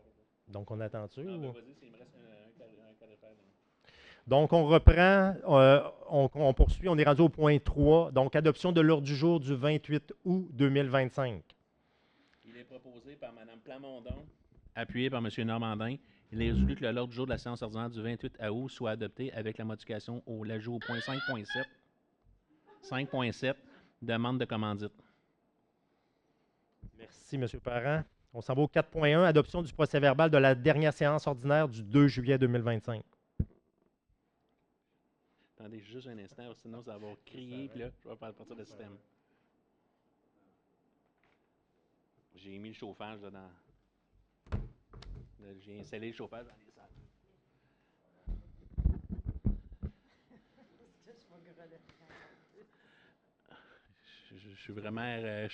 J'ai pas écouté, on est rendu là. Adoption du procès-verbal de la dernière séance. Excusez-moi. Il est proposé par le conseiller M. Normandin, appuyé par la conseillère Mme Plamondon. Il est résolu que le procès-verbal de la séance ordinaire du 2 juillet 2025 soit adopté tel que présenté. Y avait-tu des questions, commentaires sur le procès-verbal? Non, merci. Adopté à l'unanimité. On s'en va à la direction générale. Délégation de pouvoir accordée à M. Stéphane Parent, directeur général et greffier trésorier, ou son représentant légal. Il est proposé par M. Jean-Nicolas de Bellefeuille, appuyé par Mme Sarah Plamondon. Il est résolu que le Conseil autorise Stéphane Parent, directeur général et greffier trésorier, ou son représentant légal, à conclure des contrats et engager des dépenses relativement au service d'avocat pour les représentations en droit du travail ou en enquête ou en médiation, et ce jusqu'au seuil fixé par le ministre. Qu'une reddition de compte sera déposée à une séance du Conseil suivant l'assermentation des nouveaux membres du Conseil. Ici, ce qu'on fait, c'est tout simplement on me donne des pouvoirs supplémentaires parce que à partir du 15 septembre, il n'y a plus de Conseil. Fait qu'entre le 15 septembre et le 2 novembre, il faut prendre des décisions sur les relations de travail avec les choses, juste que je puisse opérer le système pour ne pas faire quoi que ce soit, là, nous empêcher de faire des droits. Merci, M. Parent. Questions, commentaires?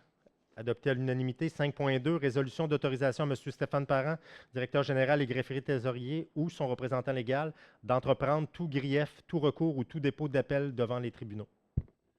Il est proposé par le conseiller M. Philippe Normandin, appuyé par la conseillère Mme Nathalie Bellil. Il est résolu que le conseil autorise Stéphane Parent, directeur général et greffier trésorier, ou son représentant légal, à entreprendre tout grief, tout recours ou tout dépôt d'appel devant les tribunaux judiciaires ou administratifs pour toute instance dans le but de sauvegarder les intérêts et les droits de la municipalité. Qu'une reddition de compte sera déposée à la séance du Conseil suivant la sermentation des nouveaux membres du Conseil. Questions, commentaires? Adopté à l'unanimité. 5.3, résolution d'entérinement dans le but d'assurer les services essentiels. Il est proposé par M. Normandin, appuyé par Jean-Charles Lalonde. Il est résolu que le Conseil entérine les actions nécessaires dans le but d'assurer les services essentiels afin que le travail des pompiers respecte la législation québécoise lors de l'utilisation de leurs moyens de pression. Questions, commentaires? Adopté à l'unanimité. 5.4, résolution d'entérinement du dépôt du grief patronal 001, nettoyage de la caserne Jean Dagenet. Il est proposé par M. Normandin, appuyé par M. Lalonde. Il est résolu que le Conseil entérine le dépôt du grief du 13 août 2025, patronal du 001, nettoyage de la caserne Jean Dagenet. L'expression, c'est peut-être pas une bonne idée. Ben, c'est tout simplement que la municipalité on a émis un dépôt de grief patronal versus les moyens de pression que les pompiers avaient entrepris, tout simplement pour les dommages que nous, on dit qu'on causait à nos édifices. Fait qu'on veut se faire rembourser les dommages que la municipalité a engendrés. Merci, M. Parent. La direction générale ne peut pas émettre un grief patronal si le conseil municipal n'est pas d'accord. Si le conseil municipal n'a pas fait une résolution à ça, et j'ai un délai de 30 jours pour réagir. Les délais de 30 jours étaient, ça s'est passé, je ne sais plus des dates exactes, au mois de juillet, et là, on devait réagir avant le 15 août, mais le conseil est aujourd'hui, fait que ça ne fait pas. Fait que j'ai obtenu l'autorisation écrite de tous les membres du conseil pour déposer le grief patronal. C'est pour ça qu'ils viennent entériner la décision aujourd'hui. Excellent, merci, M. Parent. Questions, commentaires?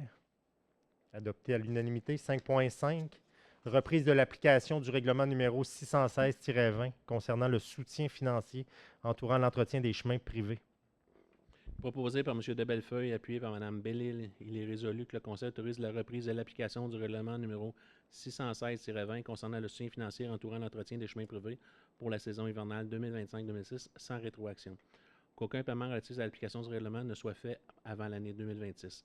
Donc, ce qu'on dit ici, c'est qu'en février, on va pouvoir faire les paiements associés à ça sans problème. Je pense que les paiements se faisaient en temps au mois de décembre. On va juste retarder les paiements de février. Questions, commentaires? Adopté à l'unanimité. 5.6, mandat de négo. Merci. Mandat de négo, municipalité de Cantley et l'Association des pompiers et des premiers répondants de Cantley. On s'en va en conciliation avec le ministère du Travail pour la négociation des pompiers. C'est l'employeur qui a demandé le conciliateur. Donc, il est proposé par Philippe Normandin, appuyé par Sarah Plamondon. Il est résolu que le Conseil mandate Stéphane Parent, directeur général et greffier trésorier, à négocier une nouvelle convention élective des pompiers des premiers répondants à la municipalité de Cantley. Une réduction de compte sera déposée à une séance du Conseil suivant l'assermentation des nouveaux membres du Conseil. Ce qu'on dit, c'est simplement c'est un mandat opérationnel en qu'est-ce que consiste, puis c'est quoi les objectifs de la négociation, justement pour essayer d'avancer la négociation pendant la période que les membres du Conseil ne sont pas là. Merci, M. Parent. Questions, commentaires? Adopté à l'unanimité. 5.7. On l'avait-tu dit, cet ajout-là aussi? Oui. Donc, 5.7, demande de commandite pour la journée de levée de fonds au Vieux-du-Lutte de Hall au profit de la Maison des Collines, 22 octobre 2025. Il est proposé par Mme Plamondon, appuyé par M. Lalonde. Il est résolu que le Conseil octroie une commandite au montant de 1 500 $ à la Maison des Collines, centre de soins palliatifs sur le territoire de Cantley, dont l'événement se déroulera au restaurant Le Vieux-du-Lutte le mercredi 22 octobre 2025. Que les fonds requis soient épuisés à même le poste budgétaire, subventions diverses, conseil municipal. Oui, Mme Plamondon, allez-y. Oui, la Maison des Collines me tient beaucoup à cœur. Alors, je vous inviterai dans vos lieux de travail, si vous pouvez faire aussi une petite collecte ou pour aller chercher un dîner. Moi, c'est ce que je fais justement où ce que je travaille. Je demande aux gens dans mon entourage qui veut un dîner. Alors, je me déplace, puis je vais chercher à peu près une vingtaine de lunchs, puis je ramène ça au bureau. Fait que c'est plaisant quand on peut le faire en communauté aussi. Si on n'est pas capable de se déplacer pour nous, on peut le faire pour notre communauté ou pour notre lieu de travail aussi. Fait que je trouve que c'est le fun aussi. Parce qu'ils sont très occupés cette journée-là. On a du bon service. Merci. Merci, Mme Plamondon. Donc, juste un petit rappel, c'est le mercredi 22 octobre en passant l'événement. Merci. Oui, c'est ça que tu as dit, mais j'aime ça le rappeler aussi. Questions, commentaires? Adopté à l'unanimité. On s'en va au niveau de la greffe. Mandat général de représentation à Maître Charles Dufour pour les dossiers impliquant la municipalité. Il est proposé par Mme Bellil, appuyé par Mme Plamondon. Il est résolu que le Conseil confirme le mandat général à Maître Dufour, directeur greffe, affaires juridiques et ressources humaines, pour représenter la municipalité de Cantley dans le cadre des processus judiciaires de greffe et toute autre représentation devant les tribunaux judiciaires ou administratifs et devant les arbitres, médiateurs ou conciliateurs. Que ce mandat représente l'intérêt général sur l'octroi d'un mandat spécifique par la direction générale en consentement avec Maître Dufour. C'est pour me permettre, si on veut un avocat à l'interne, de le mandater pour faire la job à la place d'aller à l'externe. C'est tout ça parce que je n'ai pas de conseil pendant cette période-là. Tout simplement. Merci, M. Parent. Questions, commentaires? Adopté à l'unanimité. On s'en va au niveau des ressources humaines. Entérinement de l'abolition du poste de responsable multiservice à la direction générale, poste occupé par M. Claude Dambremont. Claude est dans la salle, fait que je vais lire la résolution, mais Claude, il y a un paragraphe spécifiquement pour toi, fait que je vais faire exprès. Si vous ne le savez pas, M. Dambremont, là, lève-toi, s'il te plaît. Je vais expliquer, là. Oui, c'est le deuxième paragraphe, correct. Il est proposé par Sarah Plamondon, appuyé par Philippe Normandin. Il est résolu le Conseil, sur recommandation de Stéphane Parent, directeur général, greffier et trésorier, entérine l'abolition du poste de responsable du service à la direction générale, et ce en date du 29 juillet 2025. Que le Conseil et la direction générale transmettent ses sincères remerciements à M. Dambremont pour le travail accompli au cours des 30 dernières années au service de la communauté.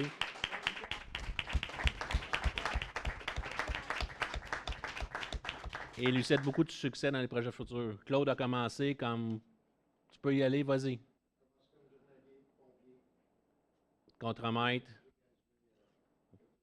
Puis il a fini à la direction générale dans tous les métiers de travaux. Fait que bravo, Claude.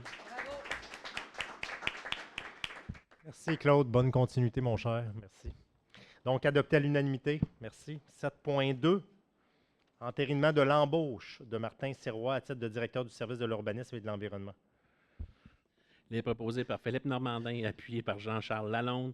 Il est résolu que le Conseil, sur la recommandation du comité de sélection, entérine l'embauche de M. Martin Sirois à titre de directeur du service d'urbanisme et de l'environnement, le tout selon le contrat d'engagement intervenu entre les parties.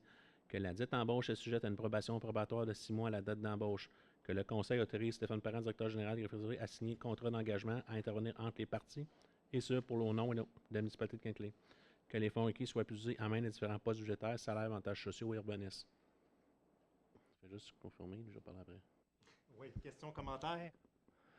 Adopté à l'unanimité, merci. Dans le présent cas, pourquoi on a un petit sourire en avant, c'est parce que j'ai reçu la démission aujourd'hui de M. Sirois. Fait qu'il faut procéder à l'embauche quand même pour l'entériner. Puis le mois de septembre, on va procéder à la démission. M. Sirois a décidé de retourner à son ancienne occupation. Il voyage le matin pendant 1h30 de temps, puis il n'aime pas ça. Ça fait 3 ans qu'il est en télétravail, puis là, il est en présentiel comme gestionnaire, puis c'est peut-être pas nécessairement ce qu'il s'attendait.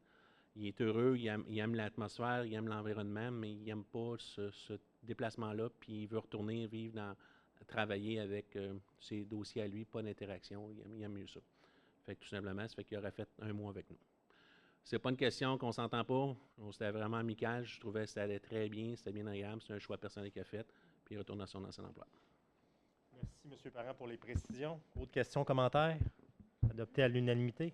Ah, Mme Bellil, allez-y. Oui, pas de problème. J'allais juste dire, si jamais vous connaissez quelqu'un qui pourrait remplir le poste à la direction, ça serait vraiment apprécié. Direction de l'urbanisme, bien sûr. L'affichage est déjà ouvert depuis... Je sais, je voulais juste partager le mot. Merci.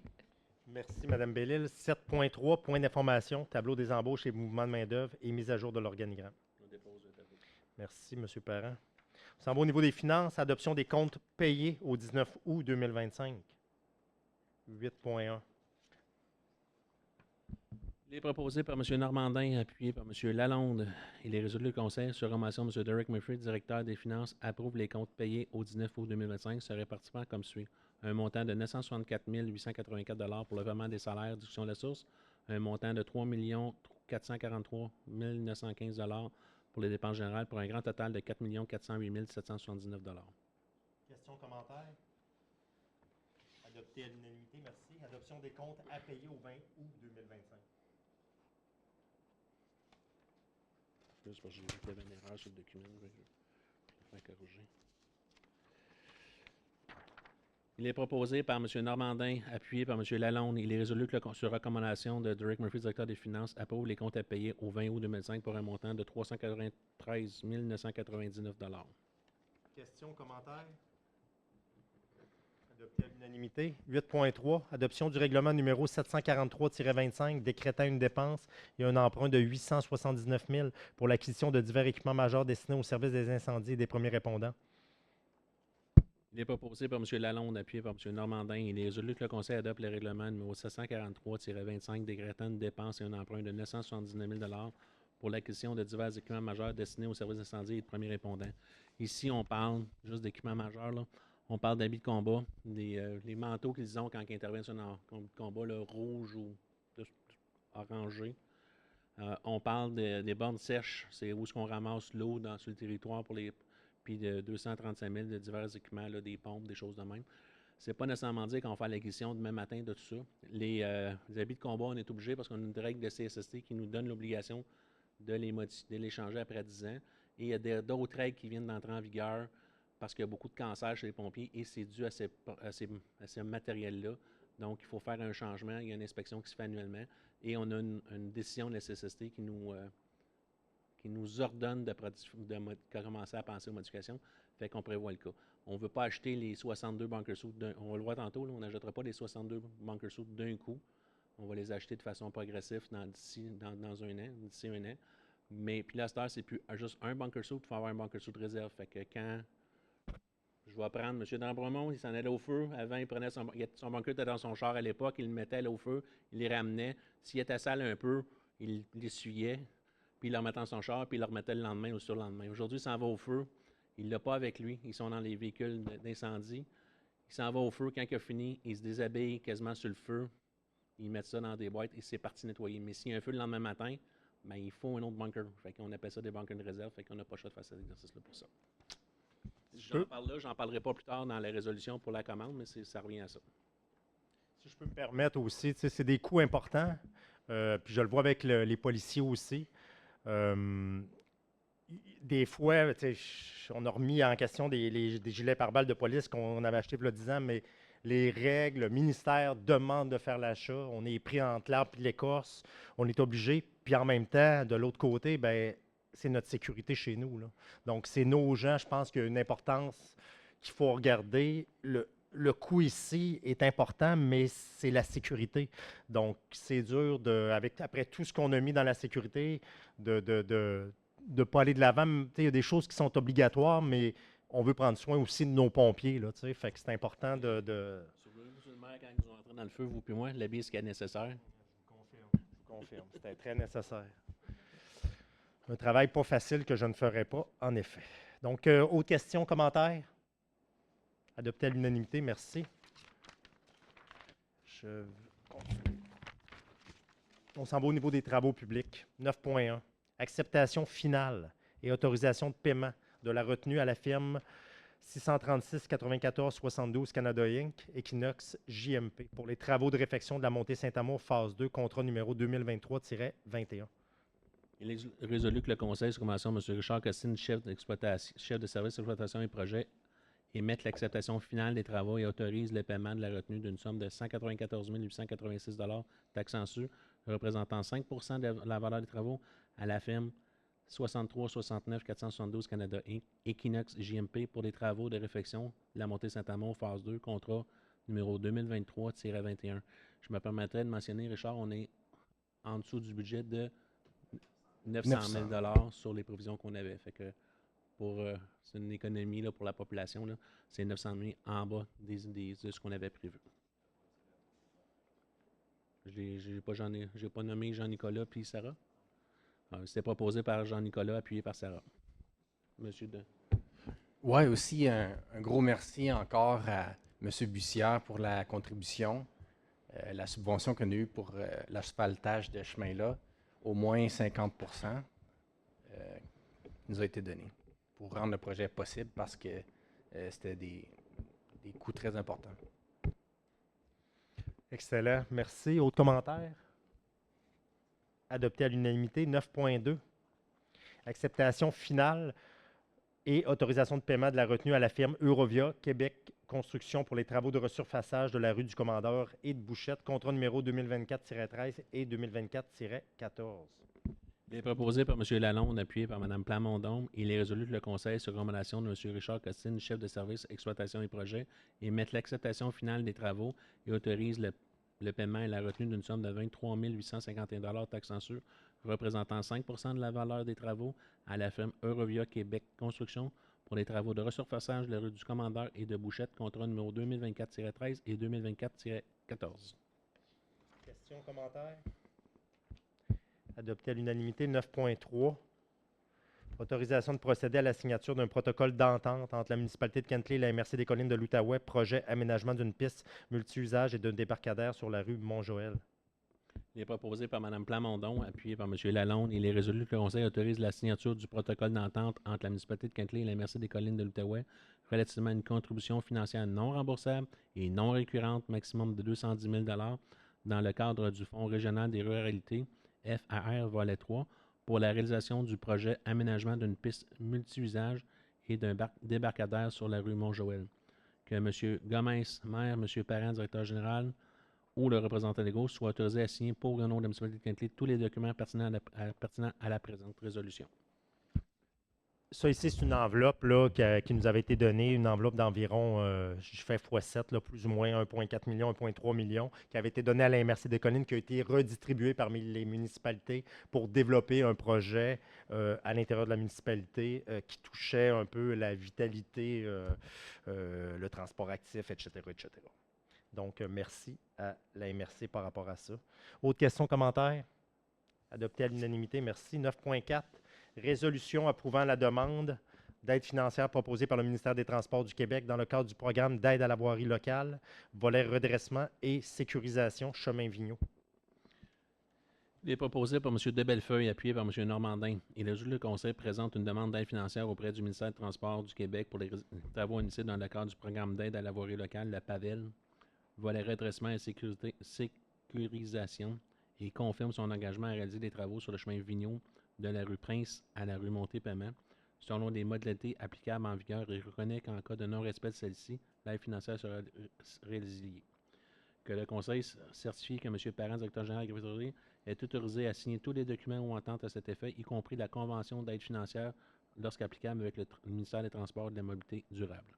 C'est juste une demande de subvention qu'on demande au ministère. On fait l'exercice, on va voir les réponses probablement au mois de décembre, janvier de cette année, si c'est autorisé. Si ça ne l'est pas, mais on va faire. Des fois, ça prend 2 années avant d'avoir le paiement, le projet soit accepté. Merci Richard, merci Stéphane. Donc, oui, M. Debellefeuille, allez-y. Oui, alors encore une fois, on va faire appel à la générosité de M. Bussière, qui, j'espère, va continuer à nous aider à rendre nos projets d'asphaltage à Cantley possibles. Merci. Adopté à l'unanimité. 9.5, retrait de 2 panneaux à arrêt obligatoire à l'intersection du chemin Fleming et de la rue Bois de Limbourg Sud. Il est proposé par M. Normandin, appuyé par M. Debellefeuille. Il est résolu que le Conseil, sur recommandation de M. Richard Costine, chef de service exploitation et projet, autorise le retrait des 2 panneaux arrêt obligatoire à l'intersection du chemin Fleming et de la rue Bois de Limbourg, de sorte que seule la circulation s'engageant sur le chemin Fleming à partir de la rue de Bois de Limbourg soit soumise à l'obligation de s'arrêter. L'arrêt stop, ça ne sera pas enlevé avant la finalisation des travaux. Donc, les travaux qui sont là, le stop va rester, puis après, l'arrêt va être retiré. Questions, commentaires? Adopté à l'unanimité. 9.6. Adoption du règlement numéro 742-25, modifiant le règlement numéro 432-13, régissant la circulation, le stationnement et les limites de vitesse dans la municipalité de Cantley.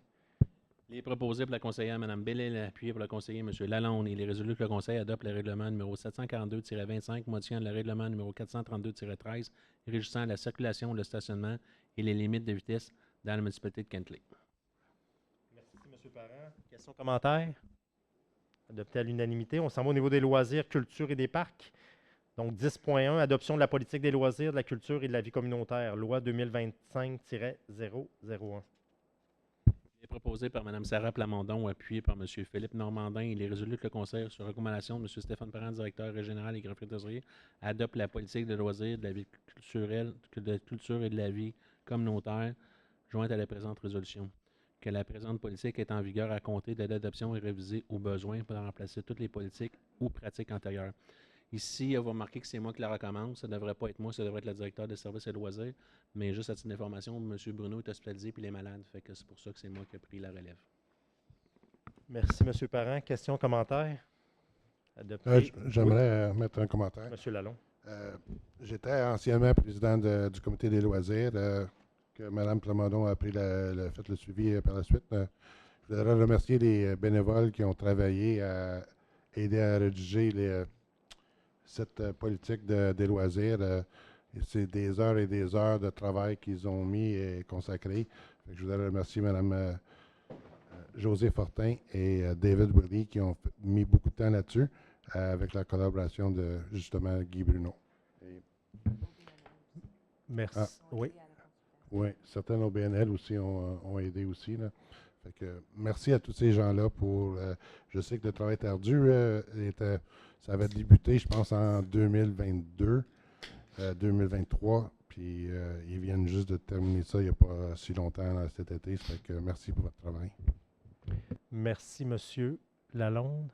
Je regarde Mme Plamondon si elle voulait ajouter quelque chose. Ça va? Non?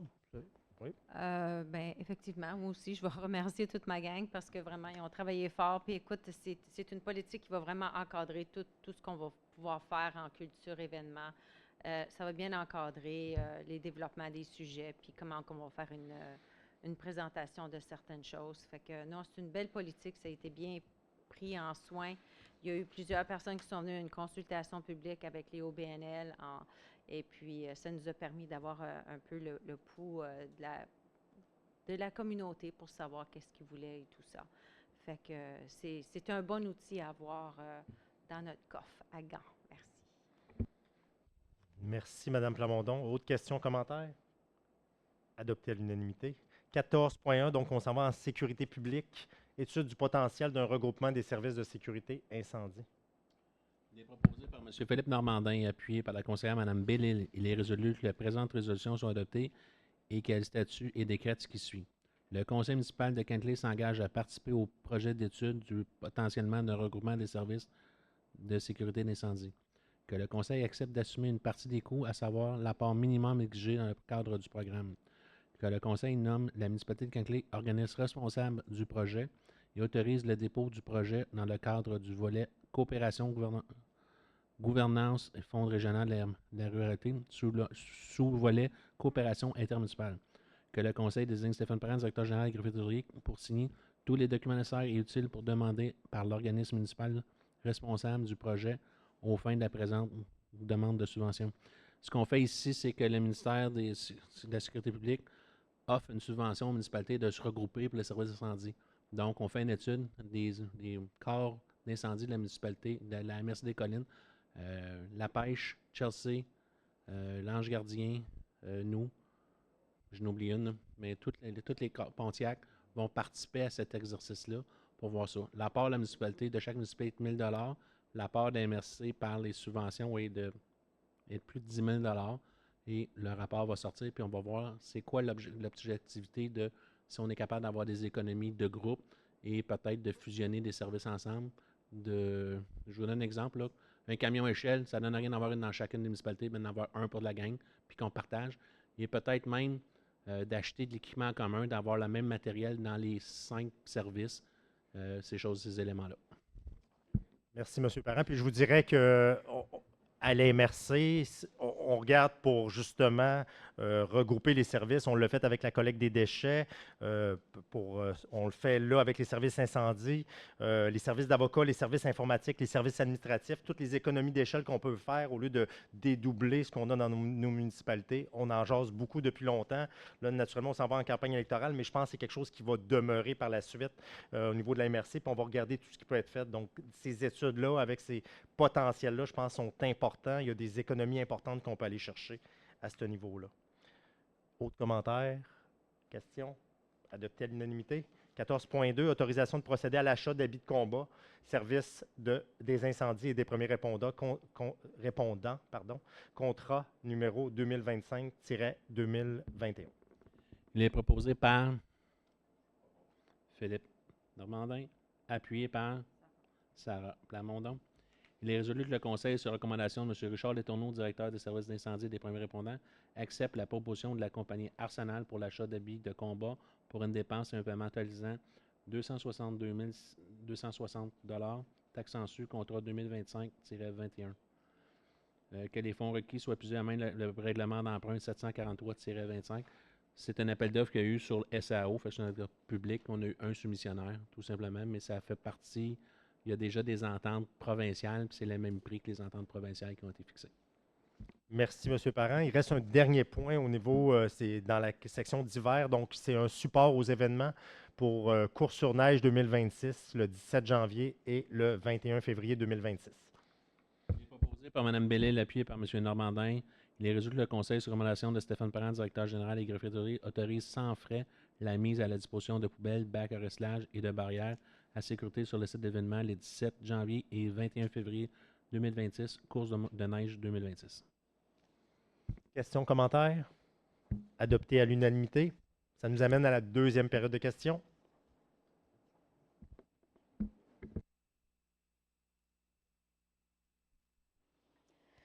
Bonsoir, Daniel Lacasse, District 1. Juste une clarification concernant le point 14.1, l'étude sur le regroupement potentiel des services incendie.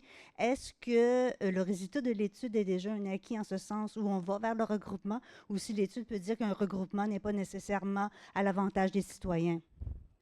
Ah, OK.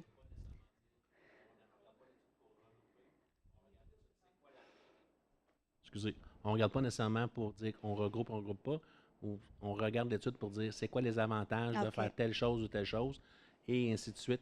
Il y a peut-être, je vais vous donner un exemple, là, peut-être que ça ne vaut pas la page de se regrouper, mais ça vaut la peine d'acheter des équipements communs ensemble. OK. C'est peut-être une espèce de solution. Présentement, puis j'ai bons outils, puis... Quoique votre exemple de camion-échelle ne m'a pas rassuré, là, mais exemple, un camion-échelle, ça ne me donne rien d'en avoir un quand la municipalité à côté de un. Fait qu'à ce moment-là, je ne jetterai pas, je vais faire le besoin de service à côté. C'est ça, je veux dire, à la place d'en acheter un autre. L'autre élément qu'on regarde, c'est, exemple, là, j'ai besoin de l'aide parce que je ne suis pas expert. Là. Nous autres, c'est du Scott qu'on a comme appareil. Bon, l'appareil que les pompiers se mettent sur le dos là, avec la bouteille d'oxygène, c'est du Scott. L'autre fournisseur à côté, les autres, c'est quoi? Je ne me souviens plus des noms. MSA, puis un autre nom, mais chaque service a comme des services différents. Mais si on se regroupe ensemble et on achète la même chose, on va avoir une économie, puis ça va peut-être plus facile de s'aider un l'autre ou quoi que ce soit dans ces exercices-là. Fait qu'on veut regarder, voir c'est quoi les économies d'échelle qu'on peut faire. Puis les économies, ça vaut-tu la peine d'avoir juste un directeur pour les 4 services ou les 5 services, puis d'avoir des directeurs adjoints dans chacun des services pour maximiser les ressources? Parce que présentement, il y a un appel à Val-des-Monts, mais Val-des-Monts répond, puis on est en backup. Il y a un appel ici, on y va, puis l'autre bord vient en backup sur des appels généraux. Fait qu'il faut trouver une solution pour minimiser les coûts des citoyens, parce que c'est un service qui est nécessaire. C'est un service qu'on ne veut pas personne utiliser, mais c'est un service qui est dispendieux. Oui, c'est ça. OK, donc je me demandais juste si la conclusion était déjà un acquis non, ou si l'étude allait vraiment vers une conclusion. Elle va aller vers une conclusion d'un côté comme de l'autre. Okay. Ça vaut-tu la peine d'y aller dans un premier temps? Dans un temps, ça vaut-tu la peine aussi de regarder pour les accusations ensemble ou pas? OK, parfait. Merci.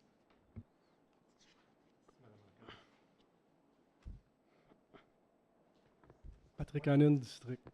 Dans mon ancienne profession, on avait un motto, c'est mieux de prendre une décision avec 80% des éléments à temps que d'attendre d'avoir des éléments parfaits et de prendre une décision plus tard. J'adore votre idée du référendum pour le Mont-Laurent.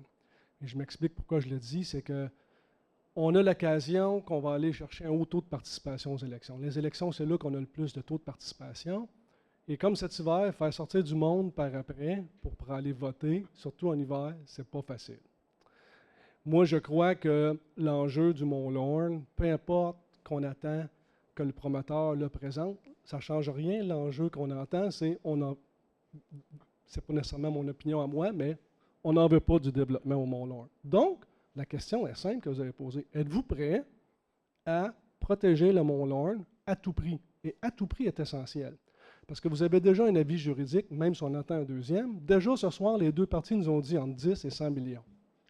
Donc, protéger le Mont-Laurent a un coût. Et je l'aime, cette initiative-là, parce que même si elle n'est pas binding, même si au moins cet hiver, le prochain conseil va avoir un pouls. Parce que faire revenir le monde après, puis présenter dans la salle les pour et les contre, lancer des tomates d'un part et d'autre entre les pros et les contre, on va-tu aller chercher 65% de participation au vote? Ça va être un très bon indicatif. Et moi, je crois qu'on n'a pas commencé la campagne. Cet enjeu-là est très important et on n'a pas besoin que le promoteur présente comment il va le faire. On sait que l'enjeu, c'est oui ou non le développement au Mont-Laurent. Et il faut marquer, comme l'avait dit la Cour suprême pour la décision du Québec, il faut le marquer à tout prix. Il y a un prix, qu'on le fasse ou qu'on ne le fasse pas, un des deux parties nous dit 10 ou 100 millions. Et là, le monde va commencer à raisonner, il y a un prix à tout. Et moi, je ne dis pas que je suis pour ou contre à tout prix le Mont-Laurent, mais il va y avoir un coût à le protéger. Mais l'environnement est un investissement aussi. Mais il faut que le monde sache qu'il y a un prix à payer. Ouais. David, je peux te dire quelque chose rapidement? Oui, monsieur. Peu importe le droit acquis. On demande au monde, êtes-vous pour ou contre? C'est ça la démocratie. Ouais, on ne vient pas l'enjeu juridique. On ne va pas emmener le monde dans l'enjeu juridique. Vous voulez le protéger? Dites-nous-le. Laissez faire. Le droit acquis, c'est technique. C'est les avocats vont se battre là-dessus, mais on va avoir deux versions. Mais la vraie pour la population de la démocratie, c'est on le veut le protéger ou on ne le veut pas. On va le savoir, le monde vient de voter. Attendre cet hiver pour avoir un deuxième avis juridique. Moi, je veux juste vous dire que cette idée-là, je l'aime, je la soutiens. Puis après ça, on va pouvoir vraiment voir comment de personnes est prêt à le protéger, le Mont Lorne, est prêt à investir de leurs taxes pour le protéger aussi. Parce que l'environnement a un coût, c'est un investissement. Ouais, comme David il a dit, je pense essentiellement on serait favorable. Comme vous avez dit, à tout prix, mais à tout prix, ça veut dire quoi? Je pense que ce serait bon d'avoir... un bracket. Oui, je pense que ça prend Voici ça le un minimum minimum, maximum. le prix de valeur du terrain, estimé. voici ça. Parce qu'on parle de 70 millions, 100 millions, 10 millions, puis peut-être comment ça pourrait se traduire en taxes aussi, parce qu'on peut dire 100 millions, mais moi, ça représente quoi que dans mes taxes municipales pour ma maison? Il faut que ce soit clair aussi. C'est ça, on divise. Le minimum va être la valeur des terrains aujourd'hui vaut 10 millions. Bon, ça veut dire voici comment ça va vous coûter en règlement d'emprunt sur 10 ans sur vos comptes de taxes. Puis si c'est le maximum de 100 ou 70 millions, qu'un des deux nous menace de nous poursuivre, c'est ça que ça va vous coûter à votre compte de taxes. Prenez votre décision. That's it. C'est juste ça que je voulais vous dire. Merci, monsieur.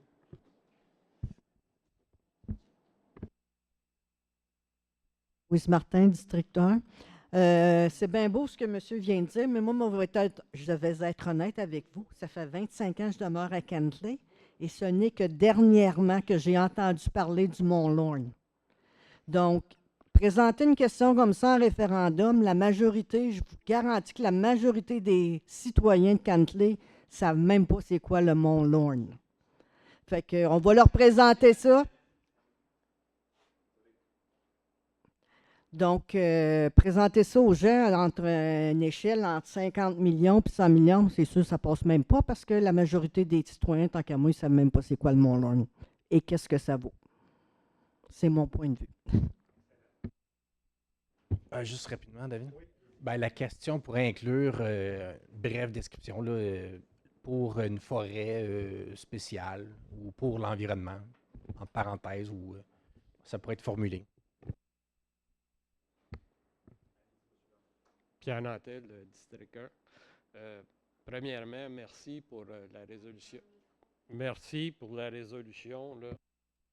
C'est passé pour les chemins privés. OK? Je veux juste mentionner que c'est pas nous autres qui a créé les chemins privés. Hein.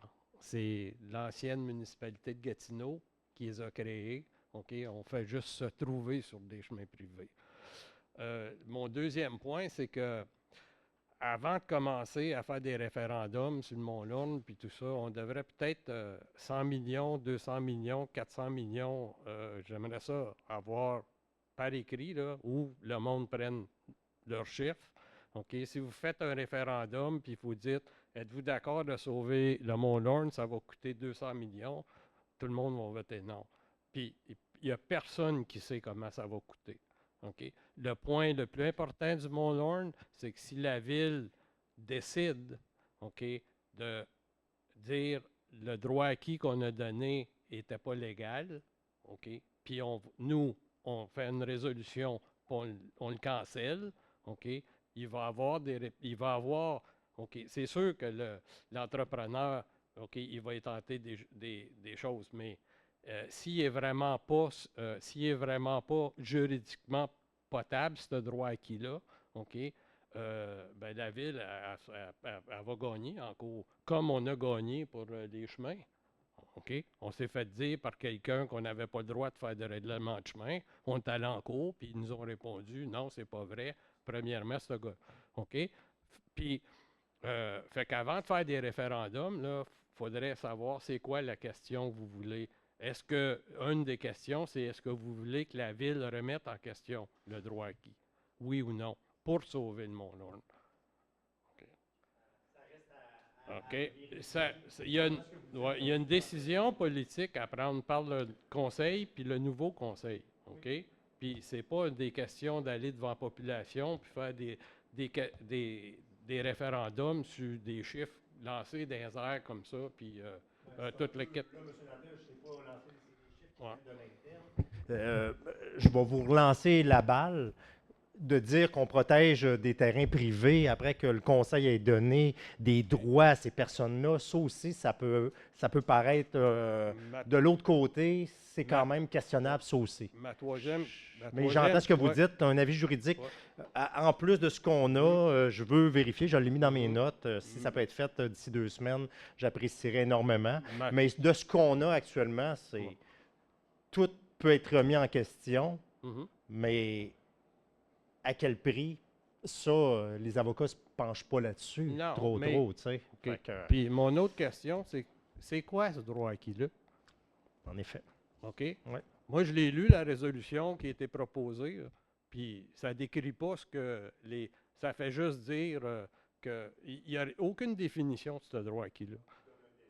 Puis, c'est ça. Puis si le droit acquis, c'est qu'ils ont le droit de faire des chemins, OK, contrairement à ce que le schéma dit, OK, bien, donnez-leur le droit de faire des chemins, mais ne mettez pas de permis de construction. Parce que ça, vous pouvez le faire. OK? Il y a des façons de regarder ce problème-là sans se ramasser en cours. David, Merci. rapidement, s'il te plaît. Oui, juste par rapport aux commentaires, par rapport au chemin privé puis le déneigement, l'avis juridique qu'on avait reçu, en fait, nous disait qu'on était dans nos droits complètement. Donc, on savait d'avance qu'on était correct.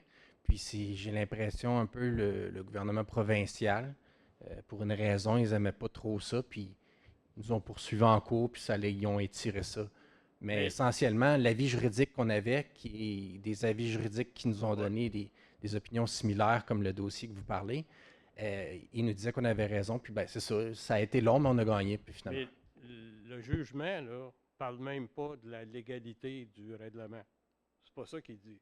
Le juge, ce qu'il dit, c'est que le gars qui vous a le commissaire qui vous a dit que vous n'aviez pas le droit puis d'arrêter votre programme, il n'avait pas le droit de faire ça. C'est ça qu'il y a dans le jugement.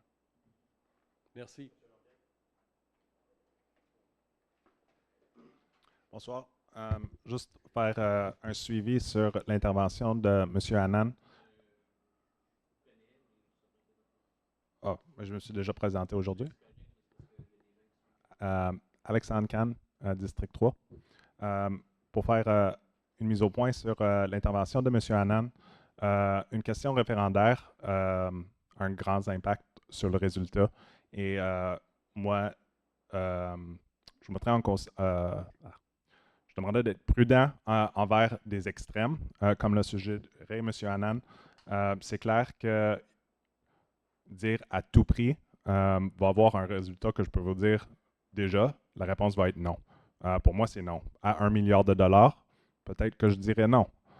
Mais ce qu'on a vu de M. Annan, c'était plus de la panique par un groupe qui pensait qu'ils avaient une plateforme électorale solide.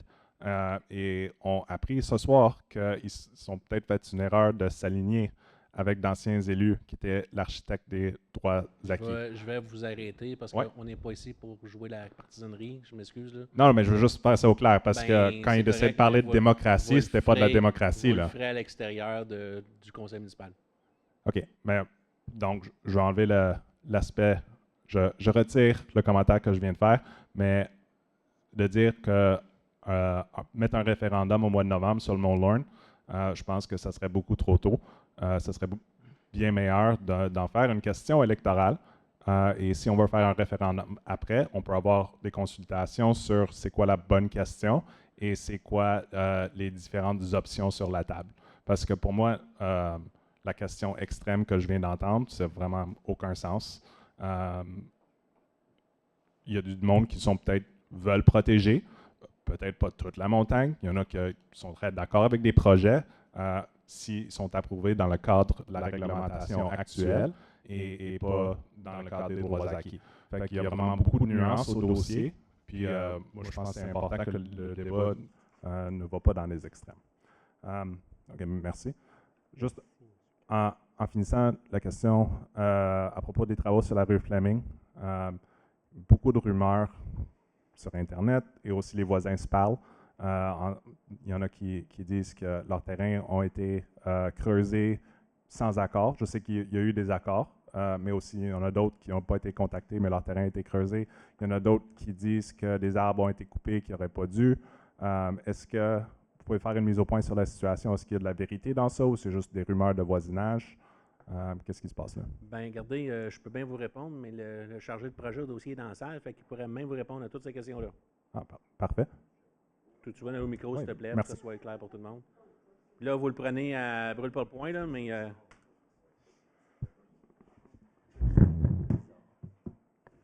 Fait que, dans le fond, il y a des... les ententes ont été négociées dans les mois qui précédaient les travaux. Donc, tout le monde qui était concerné par de la coupe d'arbres ou de l'acquisition de terrain ils ont déjà des ententes au préalable avec eux. Si jamais il y a eu des problèmes avec des travaux qui ont divergé des ententes, on parle individuellement avec les propriétaires. Ce n'est pas des détails qu'on discute en public. Moi, il y a pas eu il y a eu quelques petits commentaires de certains propriétaires, mais rien de cette ampleur-là, comme quoi qu'il y avait multitude d'arbres de coupés ou de creusage sur le terrain. On a un arpenteur qui est là à temps plein, donc il n'y a pas de raison de sortir de l'emprise qu'on a négociée avec les propriétaires. Les arbres qui ont été coupés dans la forêt. Donc, les arbres qui sont coupés à 2 endroits, il y en a une qui est proche de la 307, l'autre qui est plus loin, proche de la rue Bois de Limbourg Sud. C'est des servitudes de drainage, donc les égouts pluviales vont se drainer à cet endroit-là. Donc, il va y avoir un enrochement, tout ça, une certaine infrastructure à cet endroit-là. Ça peut paraître imposant en ce moment, mais tous les propriétaires sont déjà au courant de ça. Dans un des deux cas, les citoyens ont participé à exactement quel arbre qu'il fallait couper. Puis... Oui, tout à fait. Donc, les propriétaires qui étaient concernés dans la servitude plus loin, proche de Bois de Limbourg Sud, ont été consultés extensivement sur plusieurs mois. Ça a duré plusieurs mois, comme que je dis. Donc, individuellement, on est passé arbre par arbre pour savoir lequel qu'on coupe, lequel qu'on ne coupe pas. Donc, je ne vois pas vraiment pourquoi il y aurait des problèmes à ce niveau-là. Merci, M. Cossin.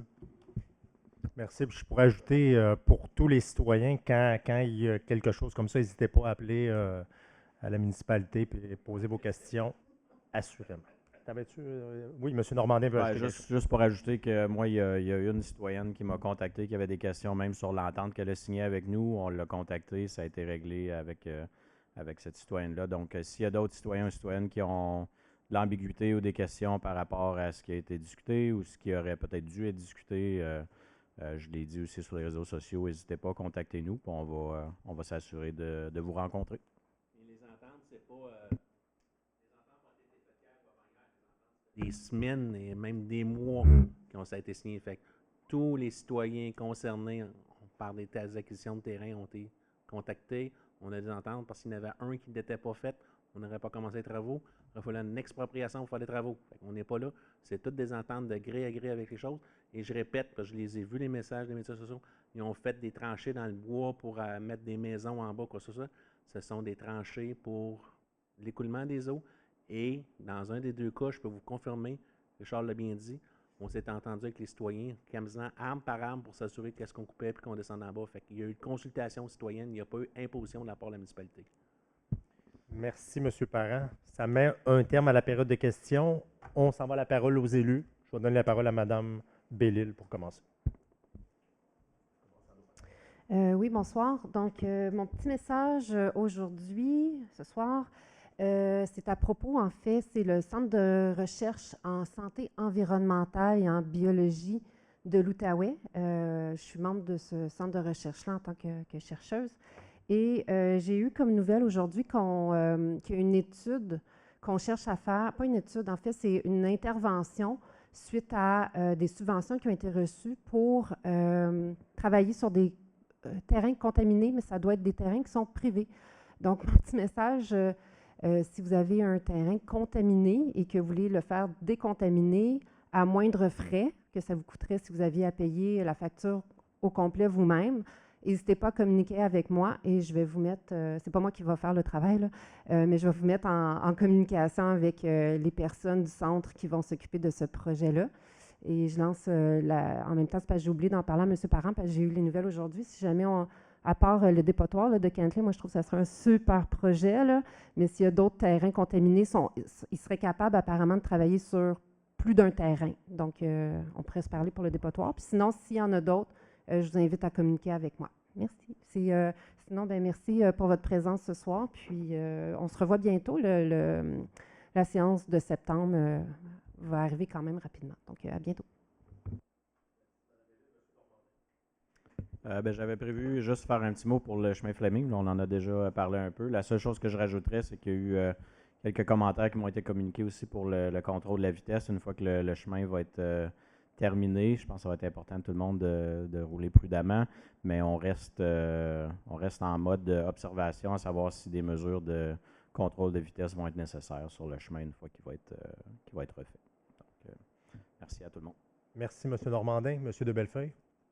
Ah oui. Bonne soirée, bonne rentrée scolaire. Merci, M. Lalonde. Je voulais faire un petit rappel. Cantley en fête, le 13 septembre, c'est dans 2 semaines, 2 samedis d'ici. Ça fait que soyez tous une belle activité pour se rassembler. Merci, M. Lalonde. Mme Plamondon. Bonsoir tout le monde. J'aimerais vous remercier ce soir pour vos questions vraiment intéressantes et puis d'avoir appris un peu plus sur le Mont Lorne. J'ai hâte d'aller le découvrir à pied, c'est sûr. Je vous invite aussi à me lire aussi dans l'Écho pour le mois de septembre, alors pour connaître un peu ma position pour les prochains 4 ans. Et sur ça, j'aimerais vous dire que finalement, moi je pars en vacances finalement, alors du 4 au 12, alors je ne serai pas rejoignable. Je vais être loin, loin, loin. Alors, il y aura juste, si jamais vous devez me contacter, juste contacter la municipalité. À ce moment-là, on va pouvoir s'occuper de vous à ce moment-là. Et sur ça, ben, je vous souhaite une belle soirée à tous. Merci. Merci d'être venu ce soir. Encore une fois, vous exprimer. J'apprécie énormément. Je rappelle, comme M. Lalonde l'a fait, Cantley en fête le 13 septembre et on se revoit à la prochaine séance ordinaire qui est mardi le 16 septembre. Merci beaucoup. Bonne soirée à tout le monde. Excusez-moi. Avant, je déclare la clôture de la séance et la levée de l'Assemblée. Il est proposé par Nathalie Bellil, appuyé par Mme Plamondon. Il est résolu que la séance ordinaire du Conseil municipal du 28 août soit relevée à 21h10. Merci et bonne soirée à tous. Merci à tous. Bonne soirée.